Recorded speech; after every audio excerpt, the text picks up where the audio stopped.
almost feel like a little pickle when I mention my friend Dickus. What about you? Do you find it visible when I say the name Dickus?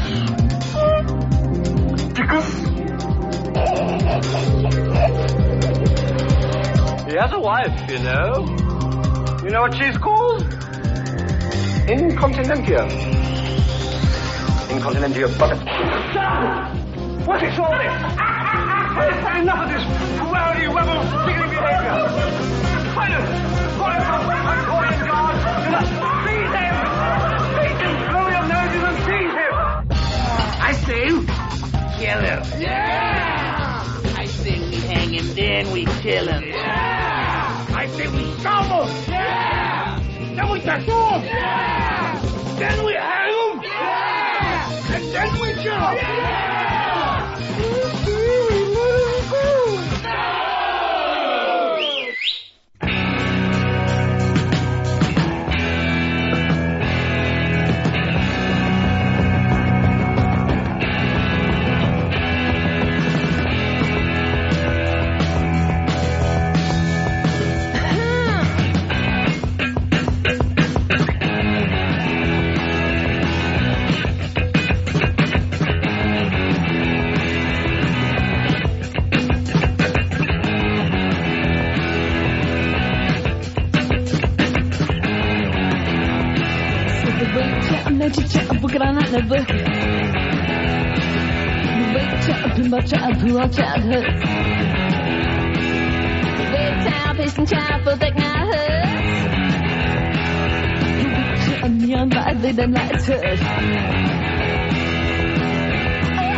Crystal child, Tina childhood. Big town, but the child, like I'm childhood. The rich child, like I'm walk over top cuts. Oh, that hurt some. Child, gotta hurt some. Walk my baby.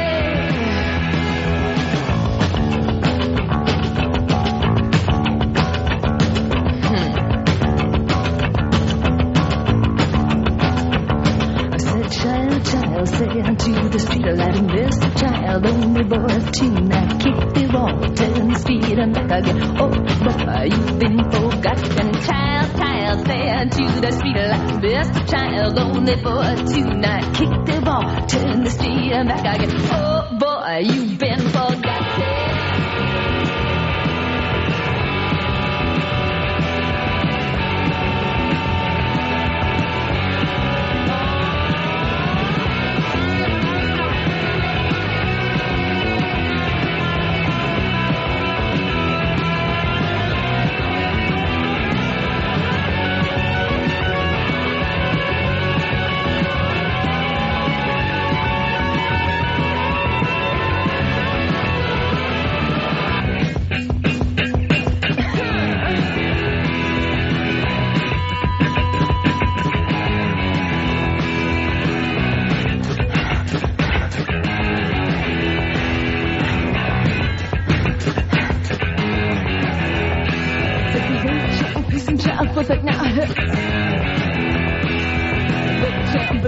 Like I'm childhood. Big time, blew up down, think I'm not hurt. The teacher of the gun on the book. Oh, then it hurts some. Child, hurts some. Walk my baby. Yeah. Oh, buddies, Ron and Fez show. If that doesn't get you in the Christmas spirit, Fez, I don't know what's going to. I think maybe I'm finally starting to feel the spirit burn deep inside me. You know, it's that time of year again. when you start to hear the Pretenders. All right, 866 Ron Zero Fez. 866 Ron Zero Fez. I'm on there's Fez. Hiya, buddies. And just a personal note here. I don't want to make a big deal out of this, but from the bottom of my heart, I just want to thank O&A. You guys are too much. When I found out you're taking Fezzy out Saturday and giving him a complete makeover, I don't know what to say. I don't have the money to do it. I don't have the money this year for him. And to know that there's someone here in this community willing to take him on a shopping spree on Saturday. All right, I'm starting to tear up like a chick. Okay, I'm starting to tear up, but from hurt feelings. That's a homeless shopping spree. You go ahead and accept it, because maybe this time next year you're back on your feet and you're helping people. I am not homeless. I've been accused of looking homeless. This is trickle down, Fez, almost like piss. It's a way of trickling down on the less fortunate. Do I look like half a Hulk face to you?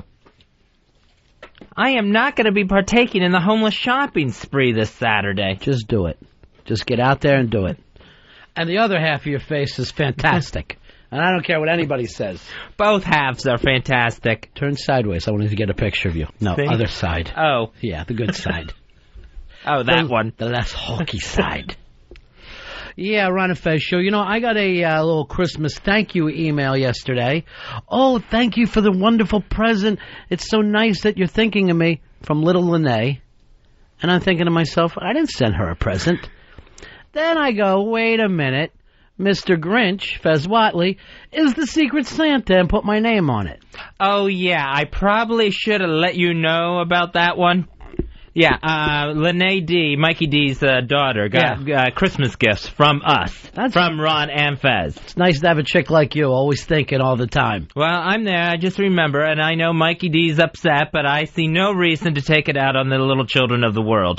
That's your way of also to an olive branch Mikey D at Christmas. You, my friend, have a little bit of Christmas spirit. Don't you say that. It's true. I'm as icy as ever. I'm Snow Miser, my friend. I never thought so, but Fez Watley, the one that they call the other half of Hulk face, has got some kind of Christmas spirit. Maybe it's because O&A are being so nice to you this year. I am not going on a homeless shopping spree. That's only for the homeless. That's for the downtrodden. Do me a favor, when you're running around like a madman, yeah, grab me gloves. Not getting you any isotoners. Don't even worry. Even if they don't fit, I'll eBay the son of a bitches like everything else. So, yes, we did send something to Lene D. I won't say what it is because she hasn't opened it yet. Well, what is it? Give me a hint. It's some Hello Kitty stuff. She's a little too old for that. Oh, no. No, Hello Kitty's perfect for her. She's 18. That's stupid. She is? Go back, break into the house, and get it back. That's a good thing? Yeah, she'll love it. See, I would have no idea what to get a kid. If anything, I'd probably give him a nice cigar cutter. And go, even if you don't like it now, later in life, this is going to come in handy. Or if someone tries to rape you, use this. I thought about getting her a snuggler, but I couldn't find any on the shelves. Because they've all been returned. They're nothing. They're jack pillows for children. Normally, I would say a snuggler, but they're just too hard to find at this point. What is it, December 14th? Good luck, people. Yeah, I've been watching the news, Fezzy. You couldn't have been more right. There's just a stampede on this. You know what they say the hot toy item is? Some kind of Tickle Me Elmo that it jumps around or it twirls on the ground, and then it actually has tickle points. Oh, yeah, that's like the new TMX Elmo or something like that. I wish you would have put that in. I wish that was part of your Fred. Well, that one, that's, everybody knows Elmo's gonna go huge. I had no idea. Really? Yeah. If I got something for a kid, it'd probably be a Fred Flintstone head. I don't know what they want. I don't know what they do. Oh, I'm good at that. I know exactly. You got a little girl? Go anything princess. If it's Disney princess, Barbie princess. You know what they say is people buy for people what they really want themselves. I gotta get you some kind of princess stuff. I haven't gotten you anything yet. Not yet? Think about $150. Too much? Tell me if it's too much. It's not the price that matters. I'd rather just have a gift. It's not the price that matters? Right. $25. No, I don't want cash is what matters. Oh, no, I'm going to give you a check in case you piss me off. If you don't like it, well, I'll stop that son of a bitch quick. Excuse me, Mr. Watley, there seems to be a problem. It's our friend Mikey Boy. Mikey Boy. Hey, guys. Ron, I want to let you know that Fez does indeed have the Christmas spirit, and he sent gifts to my children as well on behalf of the both of you. Whoa, I knew that. Why don't you keep your yapper shut? Oh, I knew that. What did we get him, Mikey boy? Actually, we did let him open early because Jillian was sick and she was having a bad day, so we let her open. It was a Barbie 12 Princesses doll that has like a skirt that rotates and glows and stuff. And some kind of other thing for the baby that I can't really describe. Well, that's very nice of us. Yes, yes, it's very nice, and they both like their toys very, very much. Thank you very much. So that's for Baby Love and your other daughter, not Baby Love. You know what I'd love to give your kids, too, is I'm going to give their mom a nice little kiss this Christmas Eve. Just a little kiss under the mistletoe, which is another nickname for the belly button. Hey, Mikey boy, you got a big party Saturday night, huh? Saturday night, Calico Jacks, starts at around 9 o'clock. Wristbands are $30. All the beer, wine, and mixed drinks you can drink from 9 to 12. Do you have to buy a wristband? You do not have to buy a wristband. Okay, so you didn't win there. I'm not sure, but I think there will be drink specials that night as well, so people do not get a wristband. Yeah. You know what? I might, for Christmas, take a little break from the old 12 steps and just go off a little bit. Have a little Christmas cheer. I don't know if that's a good idea. Yeah. Do me a favor, Fez. Before I have my first drink, hold my coat before the fight starts. I don't like to be swinging when I'm wearing a coat. Another Christmas gone bad. Yeah, Daddy's home. Oh, boy. Jeez. Well, Mikey boy, I hope the kids enjoyed it. They definitely have so far, yeah. That's something Fez and I like to do, buy presents for other people's children. Almost sounds a little creepy when you think about it. I just thought it was a nice gesture. I enjoyed Baby Love so much this past year. We both thought it was a nice gesture. Oh, yeah, right. Do me a favor. Keep this going with my kids. Just get my name on it. Oh, yeah, this one's from Ron and Fez. Open it up. I should show you my thank you note from my thank you email from Lene D. Yeah. Where it goes, I know you're the one who picks out the presents. No way. I swear to you. See, you go out of your way to shoot your mouth off with that. All right, Mikey. All right, see you guys. See ya. Bye, Mikey boy. We'll see you this Saturday at Calico Jack's, 42nd Street at 2nd Avenue in Manhattan. Are you going to have enough time after a homeless shopping spree to get over there? Yes. Yes, I will, because I'm not going to a homeless shopping spree. And don't ask if I'm picking out a party outfit while I'm at the Short Hills Mall. It would look nice. You showed up in one of those little princess outfits. I'm not You got the Christmas spirit this year. You know what? It's been a long time coming. Maybe I'm starting to feel it as we head into this last couple of weeks before the holiday gets here. I got to think of something to get you. Yeah, something nice. How about this? That's headphones. Well, you need them for your job. Those are your headphones. Yeah, I'm wearing mine. Can I borrow yours? I don't have any myself. I got you the last pair of headphones. You shouldn't have given yours away. I'm not good at the shopping thing. I go in there and I just... I feel like a fucking rube walking down the midway. It's just not... I know I'm being ripped off. I don't like them and their stupid name tags and the fact that they seem to know things. Oh, I am so good at Christmas shopping. This year, one of my themes is comfort, Ron. Yeah? Yeah. Wait a minute, you make up themes so everybody gets something comfortable? Yeah, usually I'll do something like that. Yeah, I'll get an idea in my head and it'll just start to, grow from there. This year for me, I hope you get me Broadway tickets. Seriously. Something for the whole family. What's out there right now? The Green Grocer? Is that the big one? I don't know the names of these things. The Little Dog Laughed. Is that really? I think that's one of the bigger ones. The one that doesn't even look real is the Drowsy Chaperone. That can't even be real. I see the signs all the time. It's such a generic sign. Yeah. So this year's comfort year. Yeah, exactly. I mean, and... What was last year for you? What last year was gift certificates and cash because I was coming off of the heart attack. When I hear the stuff that you're doing this year, who you're buying for, it seems like this year's theme is pedophilia. It's just, it makes me uncomfortable to know that you're buying things for children. That's a reoccurring theme that you could fit into any year, Ron. Yeah. But it's just a little bit more prevalent this year. Hold on, I'm writing back to the Lene D. Who the fuck says Fez picks all these out? What do you know, God damn it? Another year where the tree gets thrown out the door. Yeah. Another bad Christmas. All of you, I could have been something, but you weighted me down. The Christmas lights are being smashed. When do you start your Christmas shopping? I try to start around the 1st of October. That's where I really start. See, because my best advice. Let me just say this: you get a jump on me. Oh yeah, you get a good jump on me. I'm not really out that early. I start writing checks Christmas Eve. I start usually about beginning of October and try to really have everything wrapped up by Thanksgiving. And then I always give my chick that card that says sorry about the last year. I'm really trying to turn this thing around.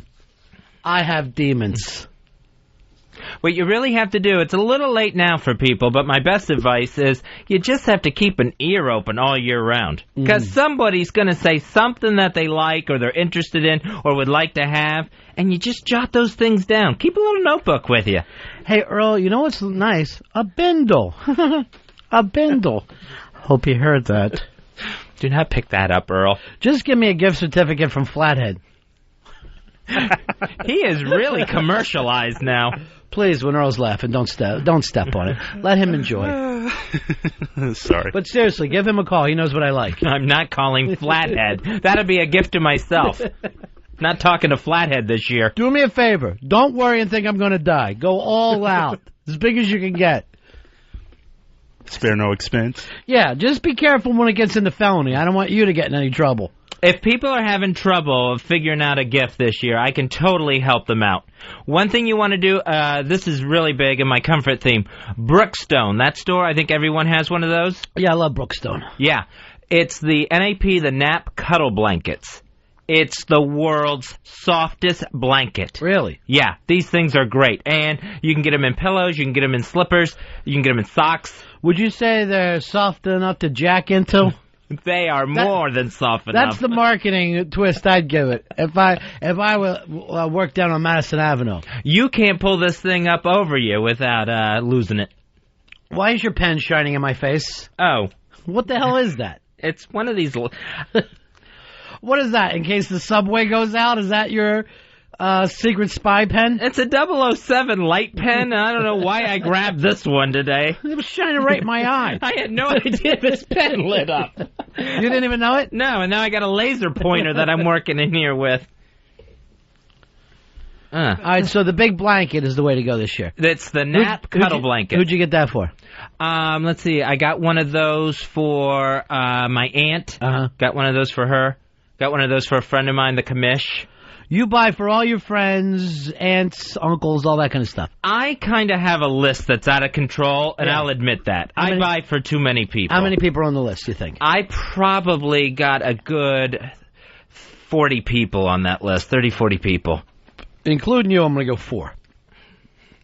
Are we getting anything for Earl and Dave? No, I thought that was the policy. We weren't doing anything for them. Why don't we do a Secret Santa here? I call Earl. I wouldn't know whether you buy fucking Dave. No, I thought that was part of the deal, that we weren't going to get gifts. Of course we're not. I already have you, Mr. B, because remember, I have to buy you a gizmo of some sort. That I have what you're talking about. Yeah, well, we discussed this, where I have to buy, you want some electronics, so I've been searching Don't waste your fucking money on me, please. Oh, no, you're going to have a gizmo by next Friday. I don't want a gizmo, I don't want anything from you.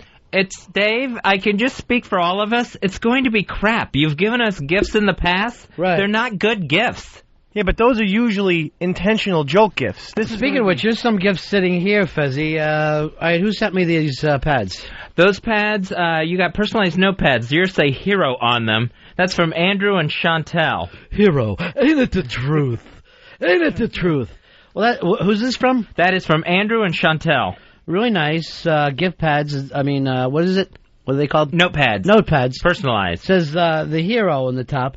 That's so nice, but I was thinking I'll throw in one of those astronaut pens, and it would have been the perfect gift all the way around. I got personalized notepads. Mine say, Obey Fez, Watley Posse. Cool. Yeah, I got one that has a referee doing the touchdown symbol. It says Mr. Perfect on the bottom. Very nice for you. And mine says Eastside Dave, and there's a picture of a dog on it. So I get that. Yeah, thanks. Because you fucked the dog this time of year, really. This was your time of year. Well, that was very nice. And that is from Andrew and Chantel. Thanks for the personalized notepads. All right, so close to having the perfect present. A really nice astronaut pen, like on Seinfeld, and this might have been my favorite gift of the year. We also got some potato chips delivered to us from Tall James from ronfez.net. Very, very nice. I don't know where the chips are, though. Thing is, what if he would have sent along a nice dip? That would have been perfect. So close. Very close. What do you have here? These are gifts. Let's see. Let's see. This note says from Mud Eater and Faggot Hawk. Mud Eater from ronfez.net. Faggot Hawk from Whackbag. Oh. So these still have to be open. Nice to see that these people are in this together. Poppycock. Poppycock. The original caramel corn. Very nice. Nice. So you got a snack there, finally. I got the Scorsese film collection on DVD. Motherfuck. I got Boxcar Bertha, New York, New York, Last Waltz, and Raging Bull, all on DVD in one set. All 4 that you haven't seen. Exactly.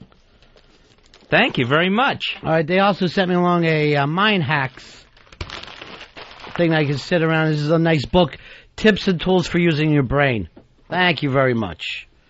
Almost there. I was thinking if I would have had like a nice desk lamp with it, everything would have been perfect. Just missed it again, huh? It's funny how people do that. They almost get it, but then they don't.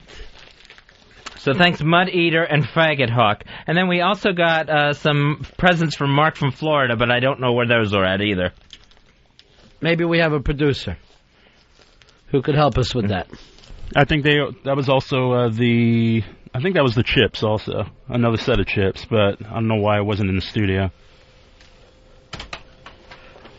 Look, they're both just frozen to their chairs. Neither one of them. More chips. Thank you, Pitsy. It's very nice there. Who's that from? The chips are from Tall James, and I guess according to Earl, they're also from Mark from Florida. Very nice, boys, but remember pretzels. Pretzels and chips go together, and that would have been one perfect Christmas present. Well, this isn't working out the way I thought. I can't smoke one of these. Well, it is a lot of stuff to carry home, though. 40 presents you're buying every year, huh? Yeah. My list, I mean, I know I should cut it down. Right. That I probably don't need to do this much, but I'm kind of like in that thing where, like people get me gifts. Right. And I like to have something ready for them, too. What'd you get Tall James? I didn't get Tall James anything. Put him on your list. See, I wasn't expecting to get potato chips. This is really awkward. This is absolutely awkward. So I'm a little embarrassed there. Didn't have something ready under the tree without a... And most of your gifts you got to ship, too, right? Yeah, I do a lot of... That's why I try to get my shopping done so early. Yeah. Because I like things ready to be shipped out by, December. Because it's going to just take forever. Why do you get caught up in this? I don't know. It's like I got caught up in it, and now I can't find my way out. Yeah. Do what I do. Tell everybody you're a Scientologist this year. Kids, Daddy's a Scientologist, so don't expect anything. Unless you want eternal life on another planet. I can get that for you. I think people would still expect things from me. See, that's not the way to go through Christmas. Tell them it's Santa Claus. Santa Claus will bring you all your gifts. When you were a little kid, did you like Santa Claus or nervous around him? Hated Santa Claus. Nervous wreck. Fortunately, I had older sister, older brother. Right. And we all went on Santa's lap at the same time. Right. So I kind of felt that there was some strength in numbers, but You were scared of him? I was totally scared of him. And I would totally do that Christmas story thing and just choke. I couldn't think of what to say to the man. I choked one year, too. I remember it. I mean, I can remember it like it was yesterday. I sit on his lap. All I could look at was his mouth. Because it's like the white mustache was in there and the beard was in there. I couldn't even see his face. I'm just looking at these white hairs in his mouth. He asked me what I want. I don't say a fucking word back to him. Then he goes, all right, what about a truck? I nod my head. As I'm nodding my head, I'm going, what the fuck am I going to do with a truck? I remember being back with my mom and just being so pissed at myself, going, great. Now you're going to be pushing a fucking truck around like a retard. Who wants to play with a truck? I fucking blew it. I just remember his lap seeming so high up. That was his cock. When you get picked up on his lap, and it's like... And then put down, pick back up, put down, pick back up, and then finally he buries that warm Christmas cheer right in your chubby little ass. And just thinking, I'm never going to be able to get down from here. And I would always wonder, what's enough time to spend with him? Like, if I was talking? Yeah. Like, you know, I'm like, all right, have I said enough things? Is it okay to get down now? Why won't he say, all right, have a Merry Christmas and send me on my way? My nephew, I think he's 3 years old, wants nothing to do with it. Doesn't like the idea of, and I don't know whether this scared you, Santa coming in your house in the middle of the night. And that, I remember being a little kid thinking, I hope this guy's trustable. And the good thing with me, I shared a room with my older brother. My older brother would have fucking laid into him. I always knew that, so I was fucking comfortable with that. But I did not like the idea. So Ben, he says to his mother, he tells her what he wants, you know, train, blah, blah, blah. And he goes, you get it, and just put it in the Target bag. And because he does not want that fat fuck walking around the house in the middle of the night. And it does make sense. You know, you see your parents locking doors, locking windows, don't go out. Then one night out of the year, a stranger is going to crawl into your house and start walking around while your father's sleeping. It goes against everything they've ever told you. Stay away from strangers. Strangers bad. Here's one you're supposed to embrace. Here's an old man. Kiss him. Yeah. Fuck this. You picked out the most disgusting adult you can find, and now here we are with him. The silliest part for me was always like, hey, let's lay some food out for him, too. Let's feed him while he's breaking into your house, too. Yeah, ours was beer and cookies. Beer and cookies? Yeah, and we always went to see it disappeared. Hey, it's all gone. Why, where did you leave them? Well, I remember one year trying to leave milk and cookies, and my dad telling me that Santa would rather have a Coke. So we left soda and cookies. Should have left him a rum and Coke. Here, Santa, I know you've been through a lot. Ridiculous what you put kids through. Then there was always that panic, like the next morning, where it's like, oh my gosh, I forgot the cookies. You know, it's like, oh, you know, he's going to hate us. You know, I remember even the feeling of, all right, I'm going to get up, there's not going to be anything there, obviously, with the year I've lived.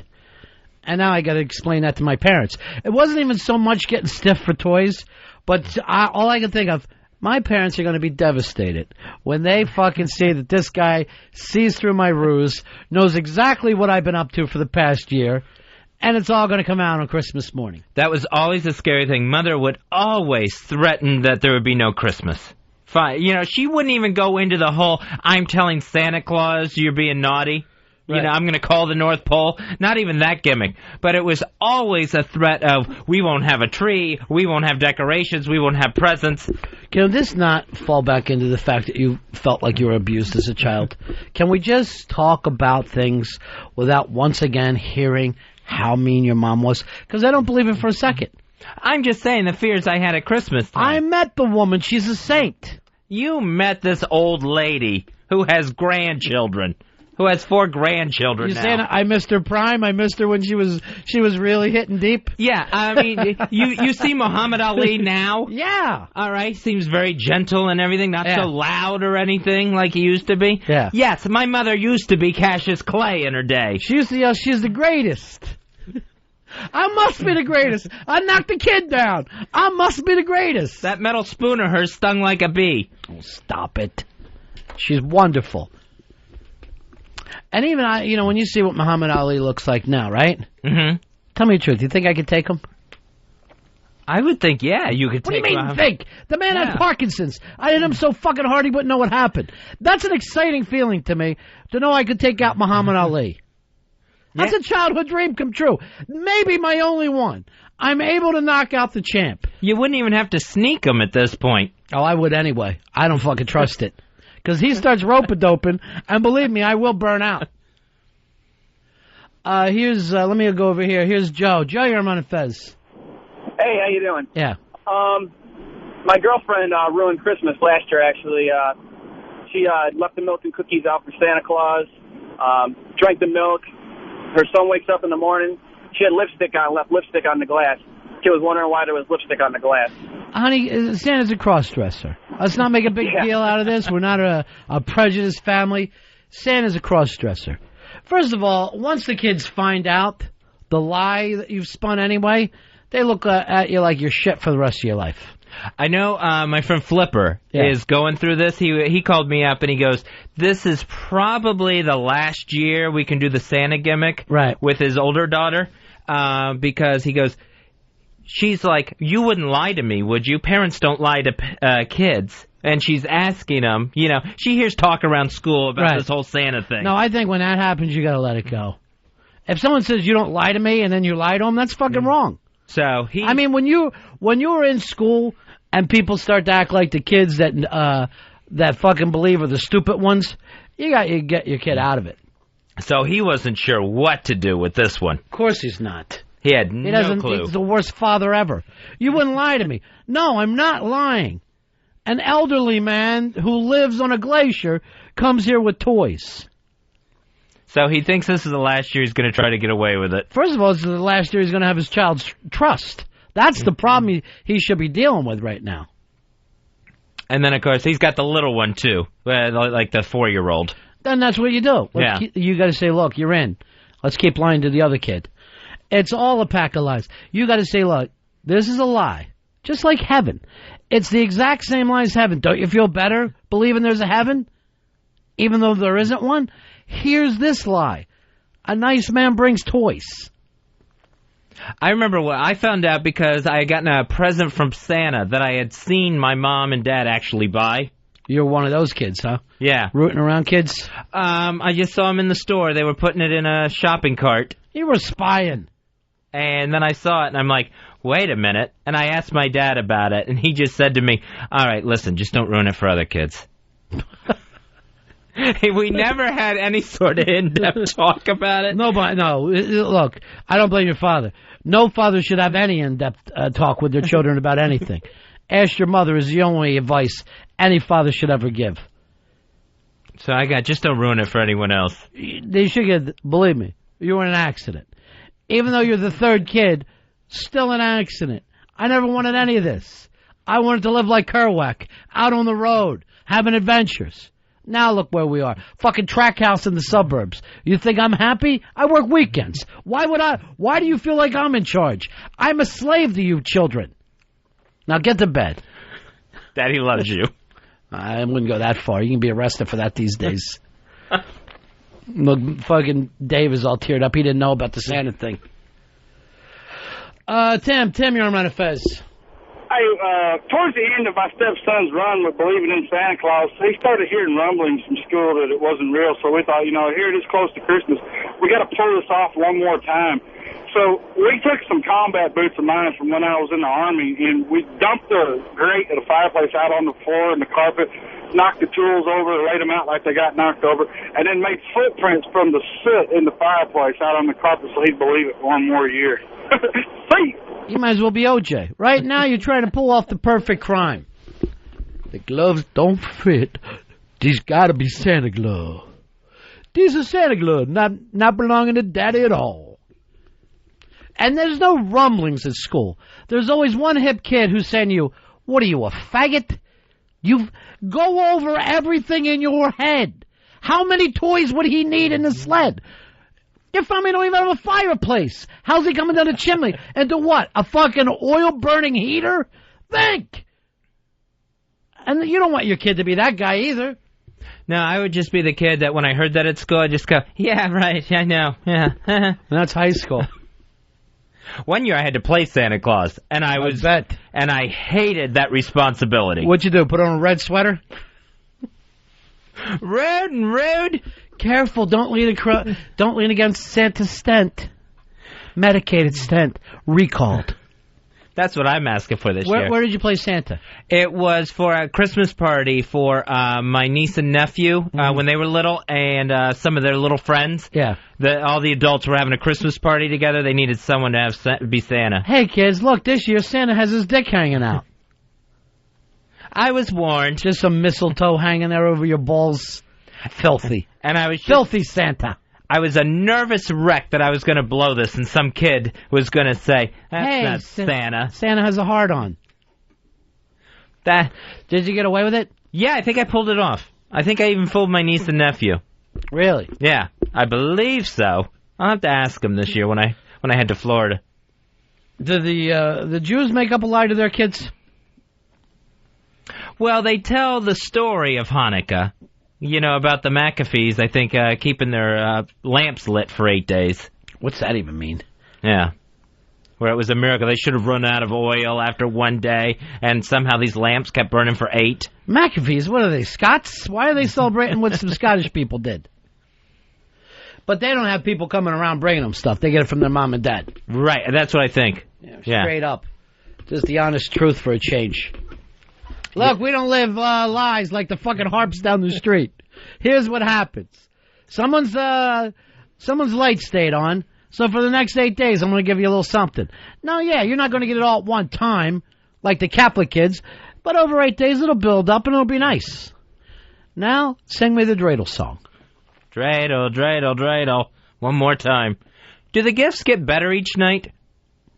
Is it supposed to be like a build-up, like on the 8th night, that's when you get your PlayStation 3? Boy, you are really driven, aren't you? You are really driven by consumerism. I have no idea. I really don't. When do we start and light the menorah? I think it's supposed to be tomorrow night. No, by the way, did you see around the corner, the world's biggest menorah, right there in front of the plaza? Oh, I haven't seen it yet. Looks like scaffolding. Really? You'll walk right by it, it looks like scaffolding. But it's supposedly the world's biggest menorah. I definitely got to check this out. Yeah, you're going to be let down. I'm not going to lie to you. It's not all that good. But it's there. At least you can say I saw the world's biggest one. Because I do like the world's biggest anything. I don't care what it is. Yeah, down on 6th Avenue in New York City, they have, I don't know whether they're the world's biggest ornaments, but I guess they're down there, and just all the tourists are getting their picture taken. By the way, I also like the world's smallest anything. If it's the biggest or if it's the smallest, I'm happy. I always like anything really small. Like anything on the head of a pin. Mm-hmm. What's going on right now in China with the world's biggest man? They had to bring him in to rescue a couple of dolphins. They had some dolphins. How deep was these dolphins that you need the world's tallest man to come in? They had these dolphins in a Chinese aquarium. Yeah.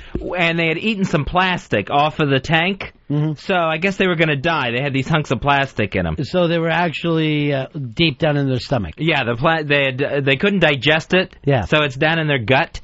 So they can't reach into their stomachs with the instruments that they had, the veterinarians, the marine biologists. Right. So they get the world's tallest man from Mongolia, and he's got arms that are like 3.5 feet long. Mm-hmm. He reaches down into the dolphin's stomach and starts pulling out chunks of plastic to save their lives. Very, very impressive. I mean, this is a total superhero type story. So he gets called, he's like in some farm in Mongolia, and he leaves there and goes and reaches deep into a dolphin and pulls this thing out of him. And saves their lives. Wow. Why couldn't they put the dolphins to sleep? They could. They couldn't reach down and get it. I don't know why they couldn't just use a clothes pole or something, but for whatever reason, they needed the world's tallest man to reach in there and pull this thing out. But I was thinking, you couldn't, just cut a hole in their belly instead of going all the way through the mouth. I mean, what would you rather do if you were the dolphin?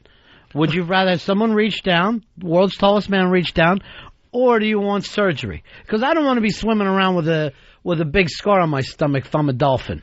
I suppose you don't want a scar. Yeah, I suppose so. But I just think that a big, humongous arm is traumatic for the dolphin. And then after that, he had to go to Christmas Town and put the star up there. Don't worry, I pulled all his teeth out. We've got the world's tallest man on the phone right now. He went and he pulled the plastic out of a dolphin's belly. I call this a Christmas miracle. Let's talk to the world's tallest man. Hi, you're on the Ron and Fez show. Hello? Yes. This is the world's tallest man. Yeah. And I was so happy I could help the little dolphins. Now, from what I understand, you're 6'7". That is tall. No, much bigger. Yeah. Much bigger. Yeah. 7'4", 560 pounds, from Mongolia, China. Wow. Tallest man in the world. Tallest man. Yeah. And how far did you have to reach into that dolphin? All the way. All the way? Yeah, at one point, I went too far. Yeah. And you could see my fingertips coming out the other end. Oh, my God. So I had to reach back in a little bit. Yeah. Feel around. Right. And pull out the plastic pieces. Well, it's great to have someone there, 6'11", 7 foot. Oh, no. What? Even bigger. Yeah. Even bigger. 7'4", 560 pounds, from Mongolia, China. All right, fantastic. Weren't you body slammed once? Oh, maybe not. I always say I can never be slammed. Right. Maybe someone got lucky at a WrestleMania and slammed me. Would that be 3? WrestleMania 3 in Yeah. Detroit. And don't you have your own posse? I have a posse. You can see my picture up several places around New York. All right. Well, thank you very much there. It's really great to talk to you. You know what the big problem is now? What's that? My hands smell like fish. Sure. Well, at least now people don't think you're gay. Todd. No, world's largest man from China. Oh, okay. 7'4". Right. 560 pounds, from Grenoble, France. Oh. All right. You all right there? I hear a cop. Yes. Apparently there's another dolphin in trouble. That's the dolphin signal. It really is. You better go. Yes. Hey. A dolphin needs the world's tallest man. Right. There he goes. Now, hey, I need you to get in something, too. Are you still there? Yes. Okay. What do you need? A snake has swallowed something. I need you to reach your hand in there. Oh, no. What? No. What? I hate snakes. Oh, don't like snakes. No, let the snake die. Let the snake die. He's not going to help a snake at all, Dave. I will not help a snake. Right. I am afraid of snakes. What if a dolphin swallowed a snake? Would you get the snake out? Oh, no, I would be too afraid. Too afraid? I would be too afraid. The little dolphin would just have to die. All right. Well, I think it's wonderful you've done that. We're going to send you over a cake. And what? You're sending me a snake? No. What? Do not send a snake. I am afraid of snakes. All right. No, I said a cake. Oh, a cake. Right. That's much better and thoughtful on your part. But the cake is filled with snakes. Oh, no. Why would you put snakes in a cake? It's just a little joke from Jake. They're not candles. No, they're not. Candle-like, but they're not candles. Well, it's one of this guy, Dave. Yeah. 7'2". Oh, no, bigger. What? Bigger. Bigger? 7'4". Yeah. 560 pounds, from Mongolia, China. There he goes. All right. Thank you very much, Andre. Snake you later. What? 866 Ron Zero Fez. 866 Ron Zero Fez. He sounded like a nice man. Well, he's got a posse. He does have a posse, which is always comforting for everybody. Let me go over here to Andrew. Andrew, you're on Ron and Fez. Go ahead, Andrew. Hi. What can we do for you? My dad used to make me leave out single malt Scotch whiskey and a cigar. Now, where did you grow up, Andrew? In England. Oh, so you have Christmas in England. Well, yeah, more than they do in Texas, I'll tell you. Daddy, can I have a football? No, not real football, a soccer ball, which I call a football. And then did you ask for the largest goose in all of London? Yeah, for tuppence. All right, well, tuppence halfpenny. It's very nice. I guess, happy Christmas, as they say over there. Happy Christmas, everyone. God bless us, everyone. Are you back? I'm back. Oh, how'd the gimmick work out? Did everybody believe you? Yeah, I think it was okay. Got to do something about those windows. You just hear all the street noise. Let me go to Mark. Mark, you're on Ron and Fez. Yeah, I want to say Fez is on the ball today. With that Fezatorial, I was just laughing from the belly for like 5 minutes. Unbelievable. Bobo. Heck you, Bobo. I did not do a Fezatorial. Fezatorials are on Friday. We getting rid of them in 07? I don't believe so. Back and bigger than ever. Really? Yeah. New and improved in 07. Never cared for him. Really? Redundant. Oh, I don't think so. No. I like him. Sure you do. You know. You like everything from 91. Oh. No, What's with you today? I don't like MC Hammer. Why are you all rosy-faced? I got more windburn today. Why? I was running. I ran today before the show. Homeless guys chasing you? No, for exercise. Somebody wanted your Coke? Wasn't that when your braces fell off your legs? And your friend Jenny just kept telling you to keep running? For exercise. Doesn't your girlfriend Claire want to be a little birdie and fly away? Didn't she bring that up to you? This year for Christmas, Dave's buying the house she grew up in and having it bulldozed. Oh, fucking idiot. That Forrest Gump is. Why not rent it out? There's some people that aren't pedophiles. That would be way too expensive to have a house and then rent it to people. No, that wouldn't be expensive. You would get your it's money hard for you to keep up, isn't it? No, I'm just You're saying. in the big boy room right now, and you're a little confused and scared. Ron, you're still going to have to pay mortgage on the house. Why did I hear this? You banned Pitsy from FBA. He was mouthing off a little bit last night, and it was time for him to go. We don't ban our own. That's something we do here. We watch over each other. I don't care for fresh comments. And what did he say that bothered you? I was making fun of him because he started his own thread about being controlled by his girlfriend, and I said, "Oh, you're such a wussy," or something to that extent. And Pitsy then said, "I'll see you tomorrow morning, where I'm going to talk about it with you." Oh, yeah. And it sounded a little threatening to me. Like, what is this, fisticuffs? Right. You're gone. You're banned. I'm a super mod. You're out. I do want to thank you for this. I don't know who started, but the girls of FBA. Yeah, Doug. Best thread I've ever seen on the internet. Unbelievable. I remember when RonFez.net used to have the hot chicks. They all left. They all left because they can't put up with those guys. You can see Solera on FBA now. Yeah. I mean, if that doesn't tell you the sign of the times, Frenchie's I don't know. over there. Frenchie. Yeah. I even saw Angry Missy post. Let me just say this, too, about the girls of FBA. Women. That's the exciting thing. They're ladies. We're not talking about kids. Ladies. Women.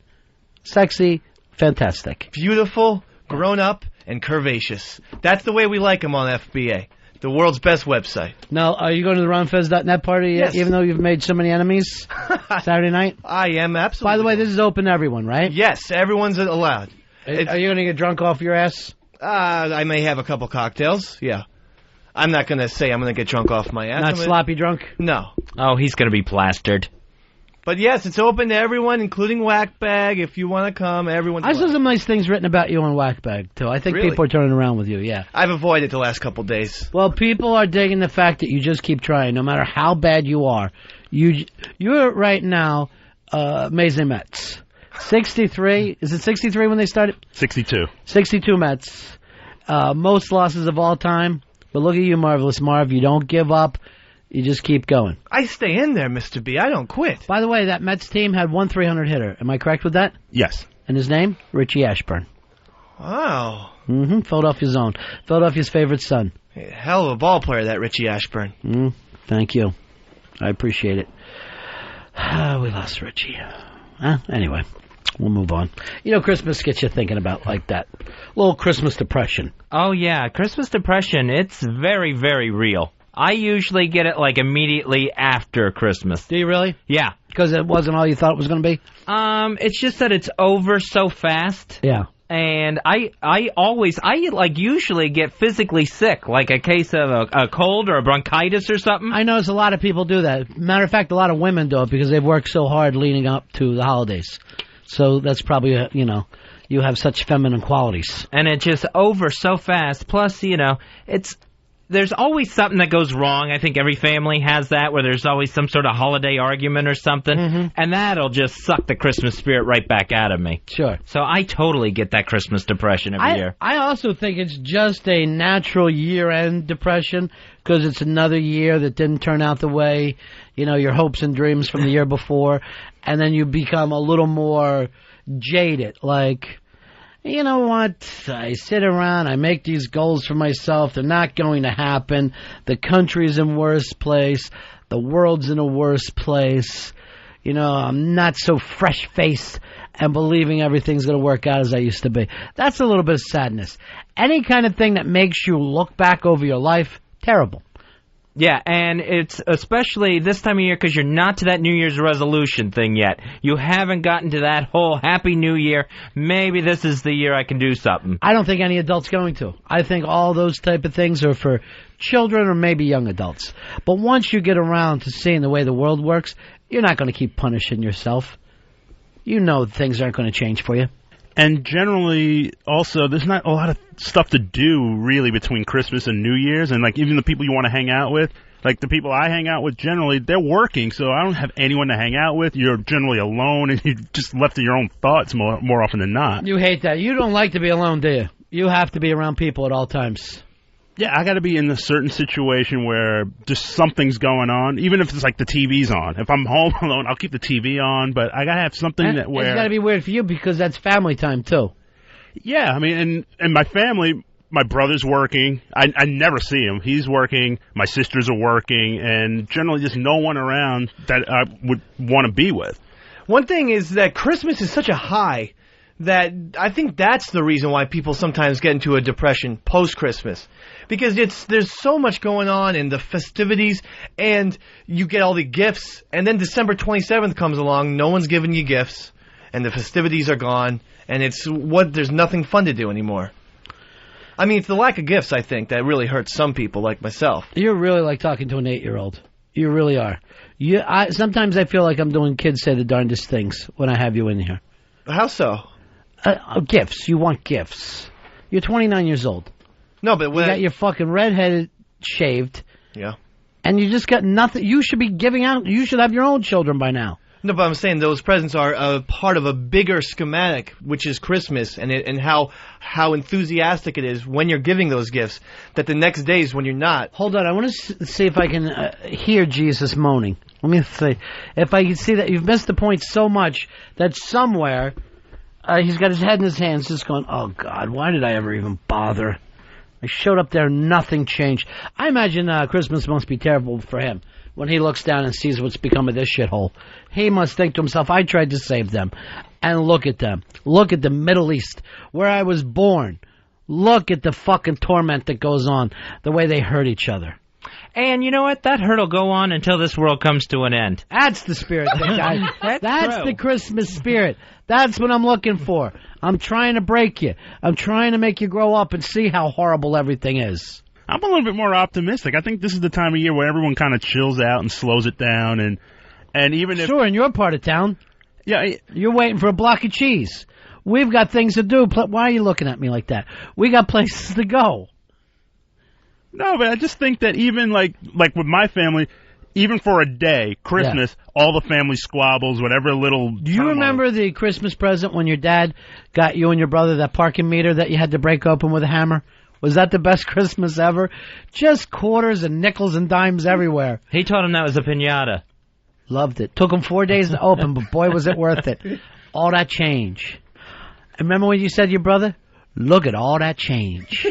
Took him all night to count it. It's a Christmas miracle. Just a fucking parking meter sitting under a tree with a bow on it. Oh my God, Mama, look at all that change. It's shiny, that change All right, is. don't be a fucking racist. All right? Yeah. If I want to do this show with fucking David Duke, I'll call him.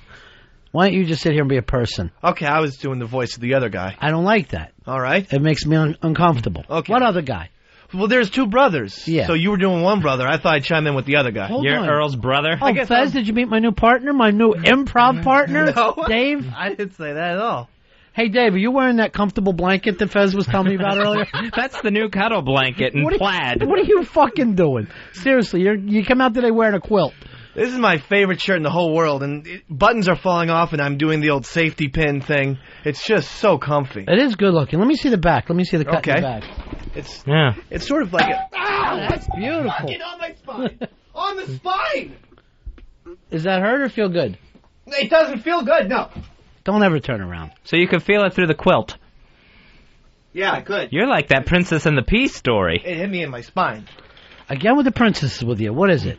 Somebody peed on a princess, and that's your idea of a story to tell children? It's a different kind of pee entirely.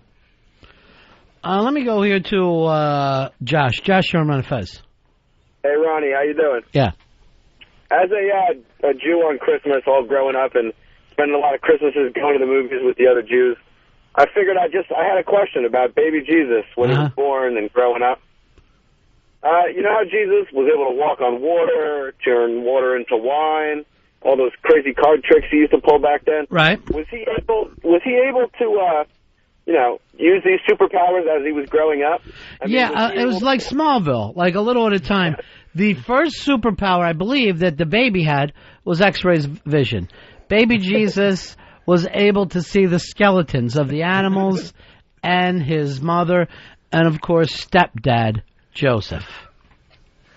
It's not a very helpful trait, though, for a baby, the X-ray vision. What do you know? Babies need a lot more. Maybe the ability to float would help a baby out better. But he didn't have it because he didn't know how to use it yet. All right. But he would have been able to look into that dolphin and see exactly where the plastic was. That's a good question, Fez. Baby Jesus have any superpowers? You know what? I think he did have some abilities. I mean, he didn't start doing actual... Super strength? I don't think he had super strength. He never really had super strength. No. I mean, there was that time in the temple where he started, beating up people and whipping them and turning over tables and stuff. Maybe that was some sort of Hulk rage strength. But I don't know. Well, I never said people were hitting back at him either. They might have just saw a guy fucking freaking out. But what are you doing? What about the power to heal? He always touched someone and healed. What if he always had that and just was inadvertently healed? Are you saying what if Mary had breast cancer, but when she nursed him, she was completely healed? Oh, I wish that was in the Bible. That would be the greatest story. That would be an excellent story. That's the greatest story never told. Really. I think Jesus, I think they might have mentioned this in the Bible, but had the ability to talk in different languages as a kid. Like, he was able to communicate. No, I'm talking about as a baby. Because I know when he was a little kid, he could cut his own hair. And this is without a mirror. He could just sit there, a pair of scissors and a comb, cut his hair. And know exactly where he was cutting? Mm-hmm. Wow. And you saw the way his hair used to fall. Just beautiful. I know they would say, like in that Christmas song, Away in the Manger, no crying he makes. Yeah. So it's like the baby Jesus never cried. So you just go from the song. That's your Bible, songs that you've heard. Actually, real quick, I'm legendary in my family because I played Baby Jesus in a play. And they said I did not cry in Newport Beach, California. Yeah, well, you were 14 years old. Any pictures of you playing the baby Jesus? My mom has a couple, yeah. Who wants a redheaded Jesus? Yeah. I was bald at that point. Irish Jesus, they used to call him. Jesus wasn't bald. Baby Jesus had hair. Oh, I don't think so. Oh, I bet he had a beautiful little head of hair. I'd say golden locks.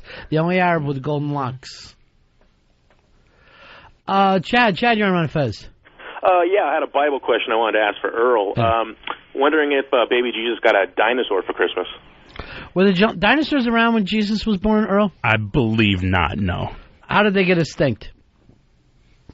I would assume just during the flood, during the Great Flood. I thought Noah had them on the ark. Well, he saved some, yes. Yeah, where did they go? Well, I don't know if they procreated or not, but I mean, I don't You think there's an island somewhere of dinosaurs as we speak, just like in King Kong. I don't know if there's a Jurassic It's hard Park. to have faith and common sense, isn't it? Yeah, sometimes it's really difficult. Sometimes it's hard to put together. Now, that's what they ought to say as soon as you walk into church. Stop that thinking. It's time for church talk. I don't want anyone thinking. Evan, you're on Ron and Fez. Yeah, I got an argument for the super strength thing. I mean, he had to lift that cross. I'm sure he was, twirling above his head and, music playing in the background. No, he did not have super strength with the cross, but then that guy who helped him had super strength. Simon the Cyrene. But, Christmas is not about the Easter thing. You got to stop that. You move on. Cyrene, I heard that when Andre was talking to us. Fatback, you're on Ron and Fez. What's up? I missed drops of Jupiter on. Yeah, me too. What color was Jesus? Well, again, I can only go from the song, but in the song, the Christmas song, they said Jesus was well hung and snow white tan. So that would have been it. It was more like... Thought maybe you'd want to correct me. That would have been your fucking role. Go ahead, Earl. No, it was a complete... You know the fucking song, right? Ziggy Stardust. Yes. Thank you. Jesus, I think probably, if anything, had the powers of invisibility. And here's You're thinking of Casper. No, I'm thinking Jesus. Because, if you recall, Herod was trying to find him, and they never found him. And, I mean, let's face it. Yet they killed every other kid. Right. So why he could save himself, but not others. Well, like you said, what a wonderful story. He was a baby, though. He couldn't think that big. And it took so long to find all these babies. They were killing like 2-year-olds. John, you're on Ron and Fez. Hey, guys, what's up? Yeah. Yo, check it out. Do you guys know about the Nativity Gospels, the ones that left out of the Bible about him as a child? Yeah. How he killed one of his playmates, rose him from the dead, made birds out of clay just to show people that they were stupid. No, hold on. No, hold on. In that book of the Bible, and it's not brought into the Bible. It's a whole different thing. But basically, the Gospels were left out. No, hold on. Well, that doesn't make it the Bible. What happened exactly was that Jesus' friend fell off a building, died. And then everybody's going, did you push him, Jesus? What happened here? And he's like, no. And people didn't believe him. So he has to go back, bring the kid back from the dead for the kid to go, no, I fell off of this. Oh. So as time went on, then they decided that story was a little too silly to be in the Bible. There was different Gospels were in the Bible and then taken out, Fez. Right, yeah, when they got to that conference, I think at Nicene, they decided what would go in out of all the Gospels. Right, what can we get by them? Yeah. That's what it was called, What Will They Buy? So they had like 32 books at one point, and that didn't work out. At one point, they're going, well, at this one point, says we come back to life. At one point, the Catholics, which were, I guess everybody at that time, right? Right. There was the ability to live different lives like a Hindu. And then what they found out is like some people went, I'll get it together better next life. I'm not going to really work hard this life. I'm not going to pay all my taxes this life. So they had to yank that one out of there. Wasn't keeping the machinery going. Right. They also yanked out apparently there was a gospel according to Mary Magdalene. Right. That they yanked out as well, which would be just an absolutely fascinating read. Yeah. I think, a book that you could bring to the beach or whatnot. I really wish I could get I think they found it, haven't they? Yeah, you can, they have copies of those things. Yeah, you can get it. You're really into that Tom Hanks movie, huh? Yes, in a big, big way. Do you think that the rest of us aren't aware of it and you can just bring these things up as if they're new? No, I wasn't going to bring up the facts of that, but I didn't realize that the Tom Hanks discussed her having a book, writing a book. I didn't think that happened. You didn't read the book? No, I didn't read the book. I don't like, You don't like books, but here's one you wish you could read. Then when we tell you it's available, you're no longer interested. I like Hunter Thompson and Hemingway. That's it. That's all? Yeah. Well, they're not in the Bible, so it's gonna, it's gonna cost you a little bit. I hear you. Thanks. All right, 866-RON-0-FEZ, 866-RON-0-FEZ. Earl, I got this email from someone today, independent record guy. Yes, Keith from Still Movement Records. Let me see the email so I can show it to Fez.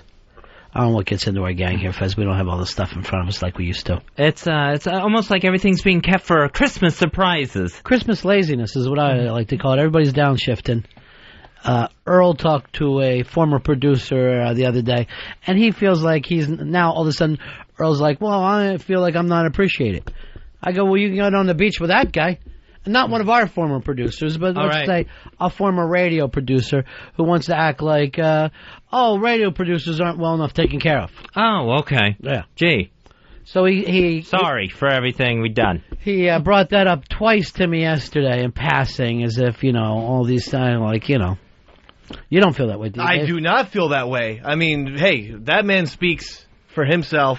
That black guy speaks for himself, his people. Why bring up black? I just want to make clear, Yeah. I want to give the audience a visualization as well. You might be, I hate to say it, the new EP. The EP of 07. It's a Christmas miracle. Either that or we get ELP, who I believe are available.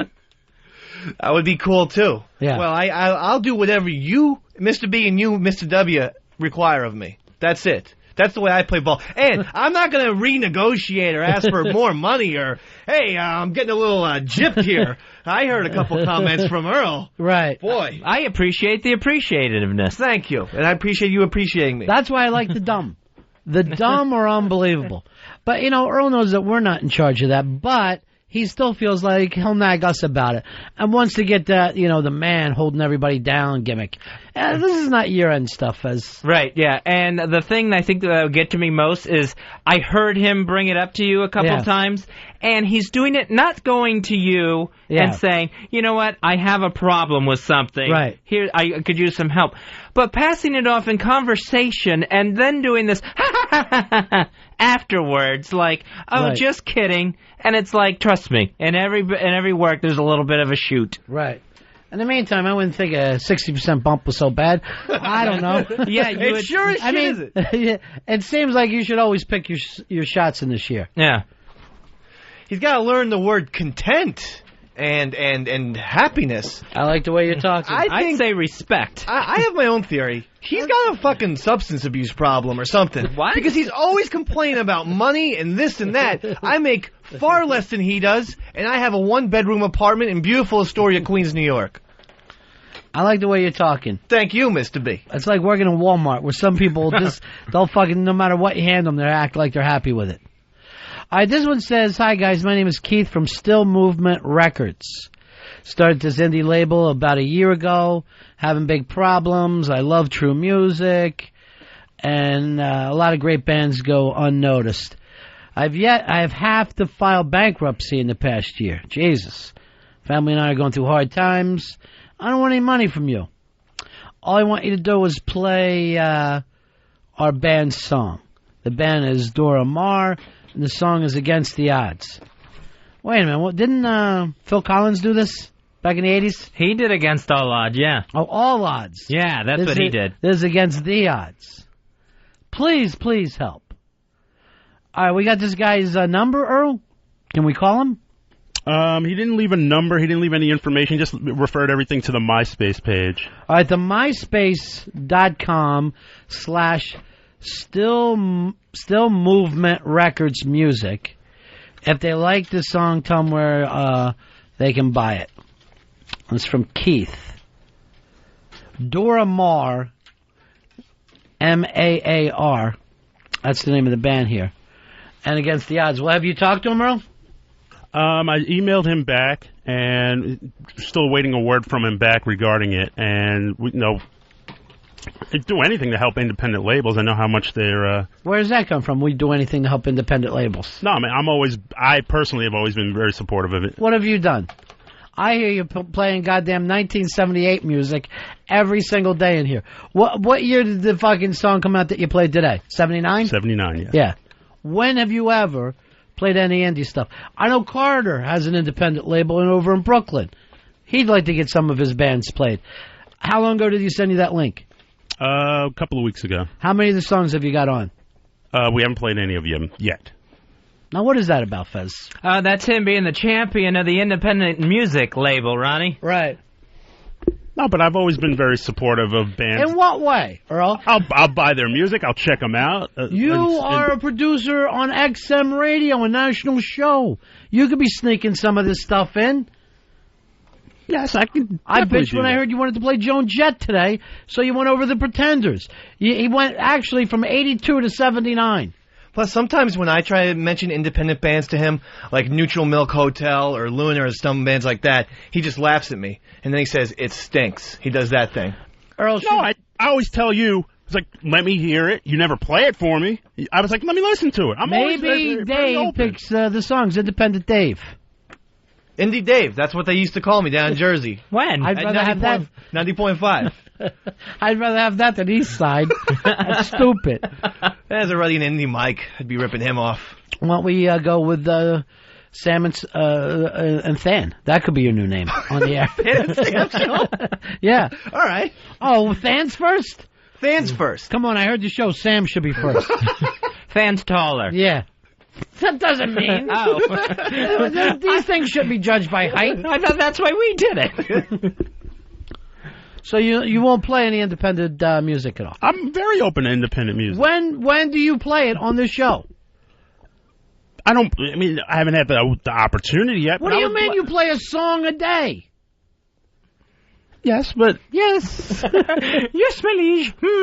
I always put in a request to him to play some Pavement, which is an independent band, but a big independent, solid Pavement? band. Yeah. My request is that he hits it. Independent. Yeah, they're independent. What's that? My request is that he hits it. The Pavement. Oh. Did you see the family band on TV last night? Did Letterman? No, I missed the one Letterman. I just missed the song. What's his name? Robert Randolph? Robert Randolph in the family band. Right. He was plays on Letterman last night, kills, and then goes like this. I just want to thank my friends Ron and Fez for getting us out here. Nice. No, of course he did. Damn. Oh. He had no idea. He doesn't. He forgot us the second he walked out that door. He's 15 feet away over doing Letterman, has no time for us.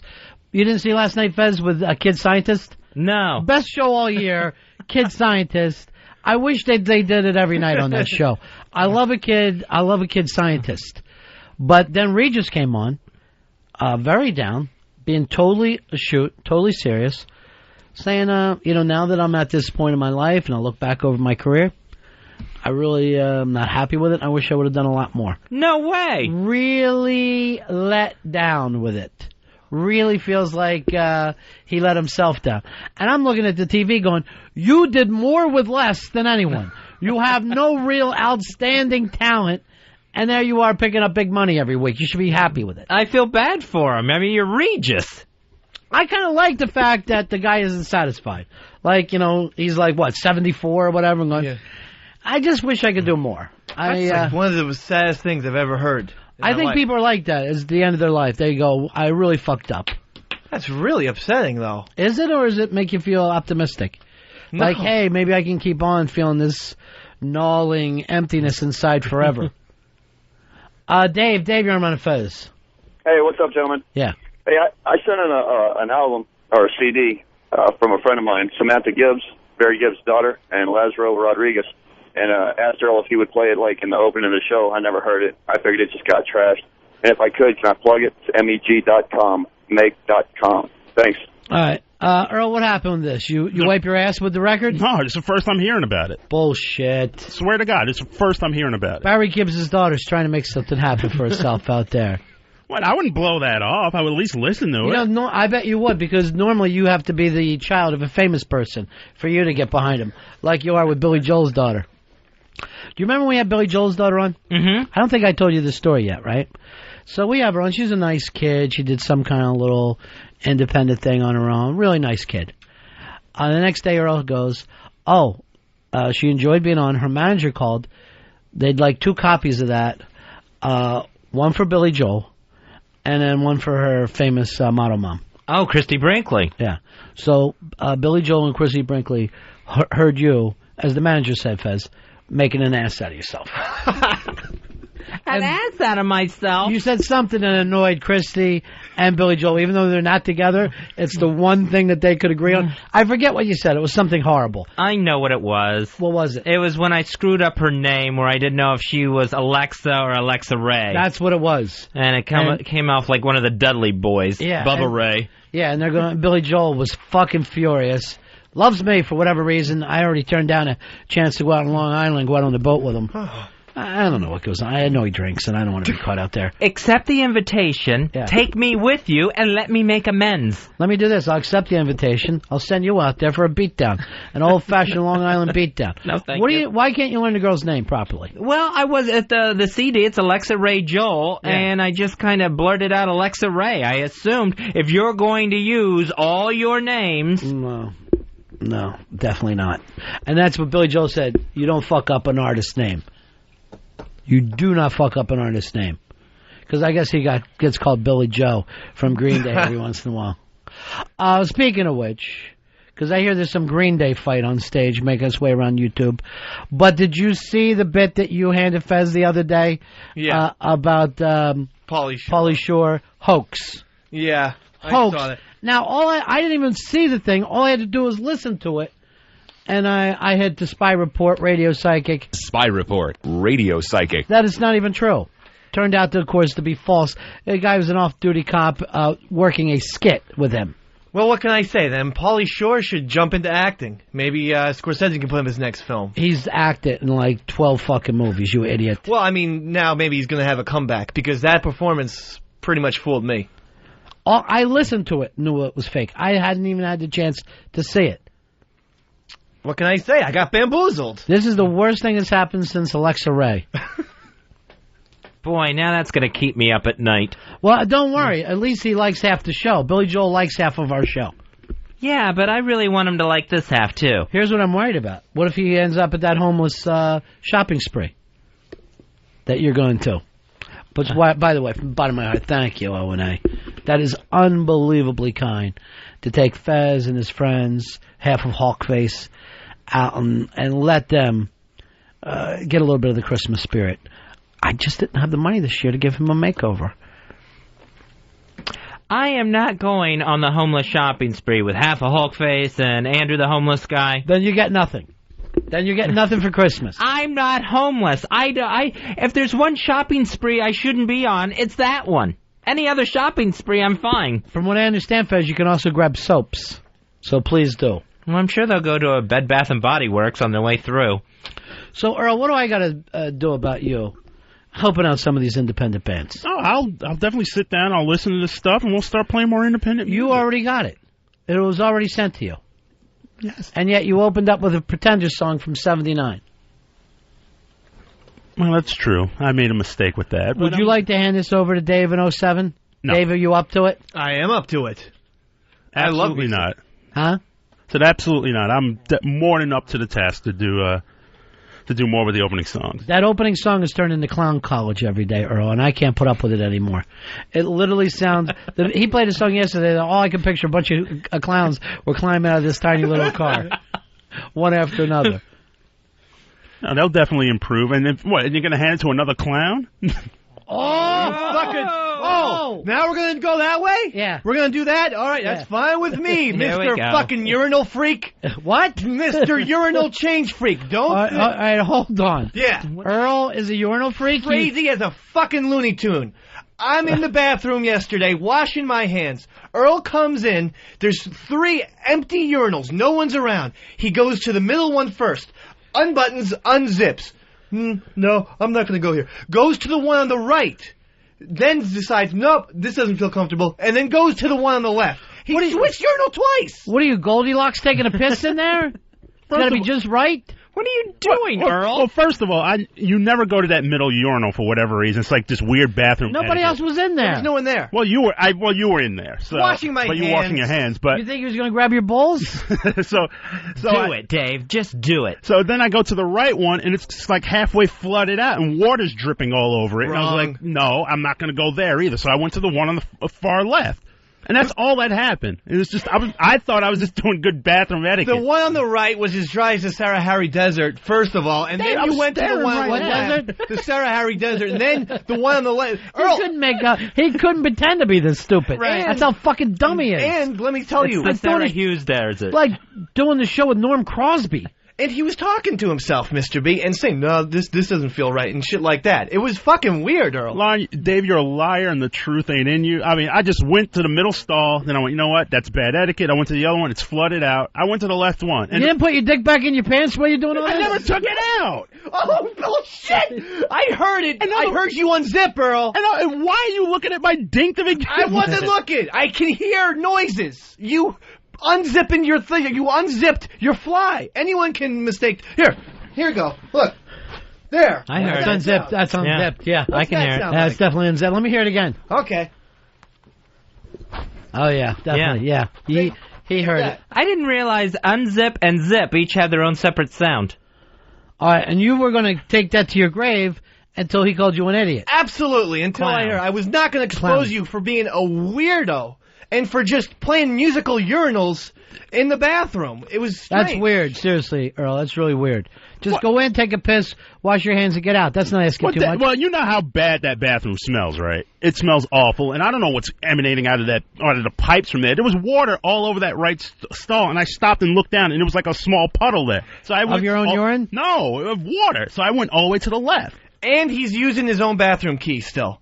And don't say I used the key because I was in the bathroom, because I opened the door, then let the door not close and put the key back, so he still won't use the key that the rest of the XM Channel 202 uses. I just happen to have it in my hand, Dave. That's You have it on your key ring, but the hosts don't. You have the executive bathroom, and Fez and I don't. I have been on Earl for that ever since I found out he has his own private bathroom key. Yeah. I'm like, go have some other keys made so everyone else can always have a key to the bathroom. There's nothing more frustrating around here than looking for that bathroom key. You know who has a bathroom key? Half a Hulk face. This is fucking crazy that you don't have one, and he does. No, it's not my own personal key. I hang it on the door in our office. Sure it's for everyone to use. You're the only one who uses it.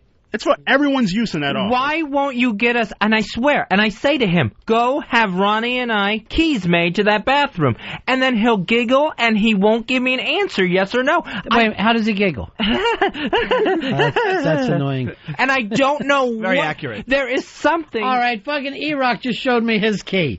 E-Rock has his own key. Everyone does except you and me, Ronnie, and Earl won't do this, and there is some secret reason to it of why he won't. He wants the middle urinal. There's no real reason to it. I mean, why hasn't it been done? I apologize for not getting it done, and I'll get it done this afternoon. He's the only one who gets...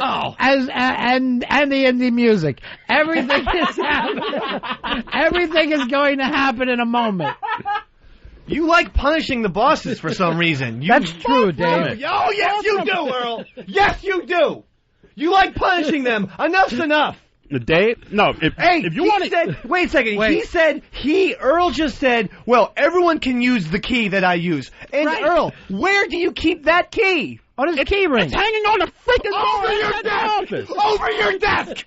On your desk. What part of the what? Dave, we have two walls there.